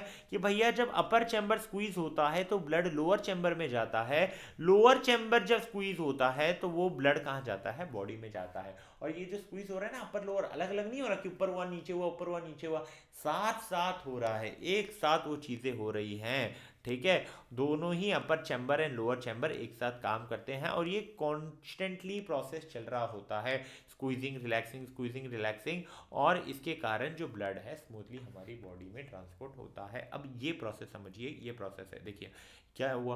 लंग से ऑक्सीजनेटेड ब्लड आया, है ना। लंग से ऑक्सीजनेटेड ब्लड आया, और वो ऑक्सीजनेटेड ब्लड कहाँ पर आया? वो ऑक्सीजनेटेड ब्लड लेफ्ट आर्टरियम में आया। वहाँ से वॉल से वो कहाँ गया? Left ventricle. लेफ्ट वेंट्रिकल से आउटा इसको बॉडी ऑर्गन्स में लेकर गया। फिर वहाँ से वो राइट आर्टरियम में आया। राइट आर्टरियम में कहाँ से आया? Vena cava. क्योंकि बॉडी ऑर्गन से पास हो रहा है तो ब्लड कैसा होगा? डीऑक्सीजनेटेड। अब ये राइट आर्टरियम में चला गया, ठीक है। वहाँ से ये राइट वेंट्रिकल में जाएगा, फिर वहाँ से पल्मोनरी आर्टरी डीऑक्सीजनेटेड ब्लड को लंग्स में लेके जाएगी। तो ये पूरा प्रोसेस होता है डबल सर्कुलेशन का, कि एक बार अगर बॉडी में देना है तो वो 2 बार फ्लो कर रहा होगा, है ना। ये चीज़ क्लियर है कि भैया पहले पल्मोनरी वेन लेकर आती है, बाद में पल्मोनरी आर्टरी लेकर जाती है लंग्स तक, है ना। चलिए, तो लंग्स से तो 2 ही चीज़ें कनेक्टेड है, यहाँ से पल्मोनरी वेन जो कि ऑक्सीजनेटेड ब्लड लेके जाती है, और यहाँ से पल्मोनरी आर्टरी जो कि डीऑक्सीजनेटेड ब्लड लेकर आती है। यही चीज़ यहाँ पर भी लिखी है कि जो पल्मोनरी वेन है वो ऑक्सीजनेटेड ब्लड लेकर लेफ्ट आर्टरियम तक जाती है। लेफ्ट आर्टरियम कॉन्ट्रैक्ट होकर उस ऑक्सीजनेटेड ब्लड को कहाँ पुश कर देता है? लेफ्ट वेंट्रिकल में, वॉल की मदद से। अब वो लेफ्ट वेंट्रिकल जो है वो कॉन्ट्रैक्ट होता है ताकि जो ऑक्सीजनेटेड ब्लड है वो आउटा में जाए, ठीक है। अब जो आर्टरीज और कैपिलरीज होती हैं वो ऑक्सीजनेटेड ब्लड को वेरियस बॉडी ऑर्गन्स में दे देती है, वहाँ से उनको ऑक्सीजन और जो भी सफिशिएंट न्यूट्रिएंट्स चाहिए मिल जाता है, और जो डीऑक्सीजनेटेड ब्लड है वेना कावा की मदद से वापस से कहाँ पर आ जाता है? लेफ्ट आर्टरियम, और वहाँ से लेफ्ट वेंट्रिकल पे आ जाता है, यहाँ पर आ जाता है यहाँ से राइट आर्टरियम पे आता है, not left atrium, right atrium पे आता है। लेफ्ट से तो ऑक्सीजनेटेड जा रहा होता है, राइट आर्टरियम पे आता है, राइट आर्टरियम से राइट वेंट्रिकल पे जाता है, और राइट वेंट्रिकल से वो चीज़ कौन लेके जाता है? पल्मोनरी आर्टरी लेके जाती है, जो कि इकलौती आर्टरी है जो कि डीऑक्सीजनेटेड ब्लड लेके जा रही है। क्या ये चीज़ क्लियर है? क्या ये चीज़ क्लियर है? तो ये जो सेपरेशन होता है ना, ये क्यों होता है? ताकि ऑक्सीजनेटेड और डीऑक्सीजनेटेड ब्लड जो है वो मिक्स ना हो जाए और बॉडी में एफिशिएंट ऑक्सीजन सप्लाई बनी रहे। Double circulation is a circulatory system. Double circulation is a circulatory system in which blood travels twice the heart in one complete cycle. 2 bar heart से पास हुआ ब्लड ताकि एक कंप्लीट साइकिल हो, इसीलिए इसे double circulation कहा जाता है। अब ब्लड प्रेशर की बात करते हैं कि ब्लड प्रेशर होता क्या है। ब्लड प्रेशर यानी कि एक ऐसा फोर्स जो कि एग्जर्ट करता है, कौन? हार्ट एग्जर्ट करता है ब्लड के ऊपर ताकि बॉडी में सर्कुलेट हो सके। इसको आप मेजर 2 टर्म्स में कर सकते हो, systolic pressure and diastolic pressure.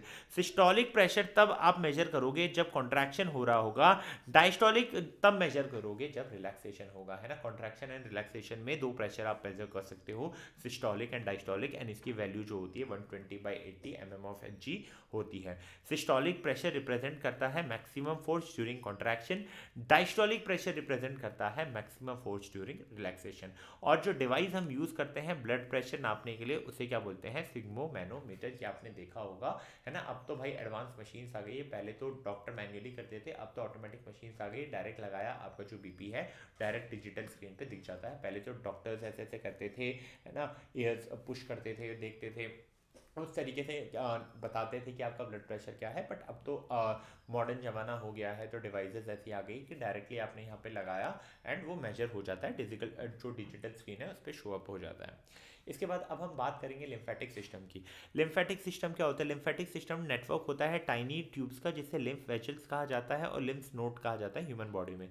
Responsible किस लिए होते हैं? ये फ्लूइड को ट्रांसपोर्ट करने के लिए, उस फ्लूइड का नाम क्या होता है? लिम्फ, है ना। बॉडी टिश्यूज से टू बॉडी सर्कुलेटरी सिस्टम, यानी कि टिश्यूज से सर्कुलेटरी सिस्टम में लिम्फ को ट्रांसपोर्ट करने के लिए कौन सा आपका सिस्टम है वहाँ पर? Lymphatic system. उस नेटवर्क को क्या बोलते हैं? Lymphatic system. अब इसमें होता क्या है? लिम्फ कैपिलरीज होती है, लिम्फ वेसल्स होता है, लिम्फ नोड्स होता है और लिम्फ होता है। एक बार समझ लेते हैं कि लिम्फ होता क्या है। लिम्फ जो होता है, जो भी प्लाज्मा, प्रोटीन और ब्लड सेल एस्केप कर जाता है अगर कैपिलरी पोर से इंटरसेलुलर स्पेस में, तो वहाँ पर क्या बनता है? लिम्फ बनता है ना। आपका प्लाज्मा हो गया, प्रोटीन हो गया, आपका जो ब्लड सेल हो गया, अगर वो इंटरसेलुलर स्पेस में चला जाता है कैपिलरी पोर से, तो वहाँ पर लिम्फ बनता है।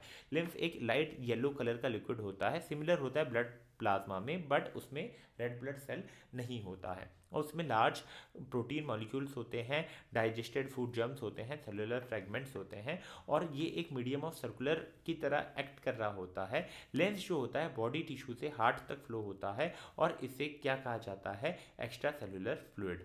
इसमें एक लिम्फोसाइट होता है जो कि WBC का कंपोनेंट होता है। यहाँ से CBSE पूछ सकती है कि भैया लिम्फेटिक सिस्टम में WBC का एक कंपोनेंट है, उसका नाम बताओ, तो वो आपका क्या हो गया? लिम्फोसाइट, जो कि इन्फेक्शन से फाइट करने के लिए और डिसीज से फाइट करने के लिए हेल्प करता है। क्या ये चीज़ क्लियर है? क्या ये चीज़ क्लियर है? चलिए, अगर ये चीज़ क्लियर है तो यहाँ से हमारा ये वाला पार्ट तो कंप्लीट हो गया। कौन सा वाला पार्ट? ट्रांसपोर्टेशन वाला पार्ट।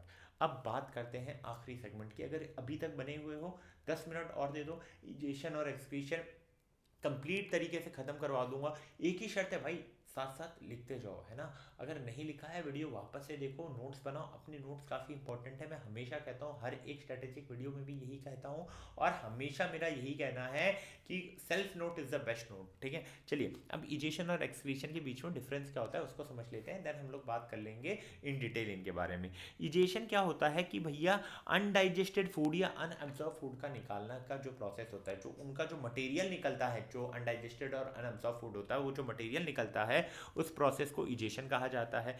एक्सक्रीशन क्या होता है भैया? हार्मफुल मेटाबॉलिक वेस्ट को जो रिमूव करते हैं उस प्रोसेस को एक्सक्रीशन कहा जाता है ना। जो हार्मफुल मटेरियल रिमूव होता है उसे एक्सक्रीशन कहा जाता है। अब यहां पर मेटाबॉलिक वेस्ट क्या होगा? जो वेरियस वेस्ट सब्सटेंस होते हैं जो मेटाबॉलिक एक्टिविटीज में प्रोड्यूस होते हैं, जैसा कि CO2 हो गया, एक्सेस वाटर हो गया, एक्सेस मिनरल सॉल्ट हो गया, और जो नाइट्रोजनस वेस्ट जैसे कि अमोनिया हो गया, यूरिया हो गया और यूरिक एसिड हो गया।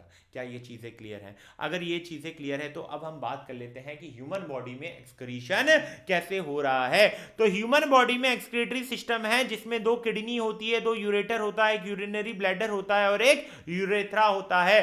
अब इसकी पोजीशन को लेके हमेशा कंफ्यूजन रहती है कि भैया आगे होता है, आगे नहीं, पीछे की साइड होता है, ठीक है। On either side of the backbone in the abdomen the kidney किसके लिए काम होती है? Kidney produce urine. Urine travel करता है यूरेटर से कहां तक? यूरिनरी ब्लैडर तक, और वहां पे स्टोर्ड रहता है अंटिल उसको धीरे धीरे रिलीज कर दिया जाता है from the body with the help of urethra. ये आपका यूरिनरी ब्लैडर हो गया, यहाँ सॉरी ये आपकी किडनी हो गई, यहाँ पर आपका स्टोर होता है, ठीक है, यूरिनरी ब्लैडर, और वहां से वो निकल रहा होता है। ये चीज हमने यहाँ पर भी पढ़ी कि वो यूरिनरी ब्लैडर में स्टोर रहता है और वहां से यूरेथ्रा की मदद से निकल जाता है।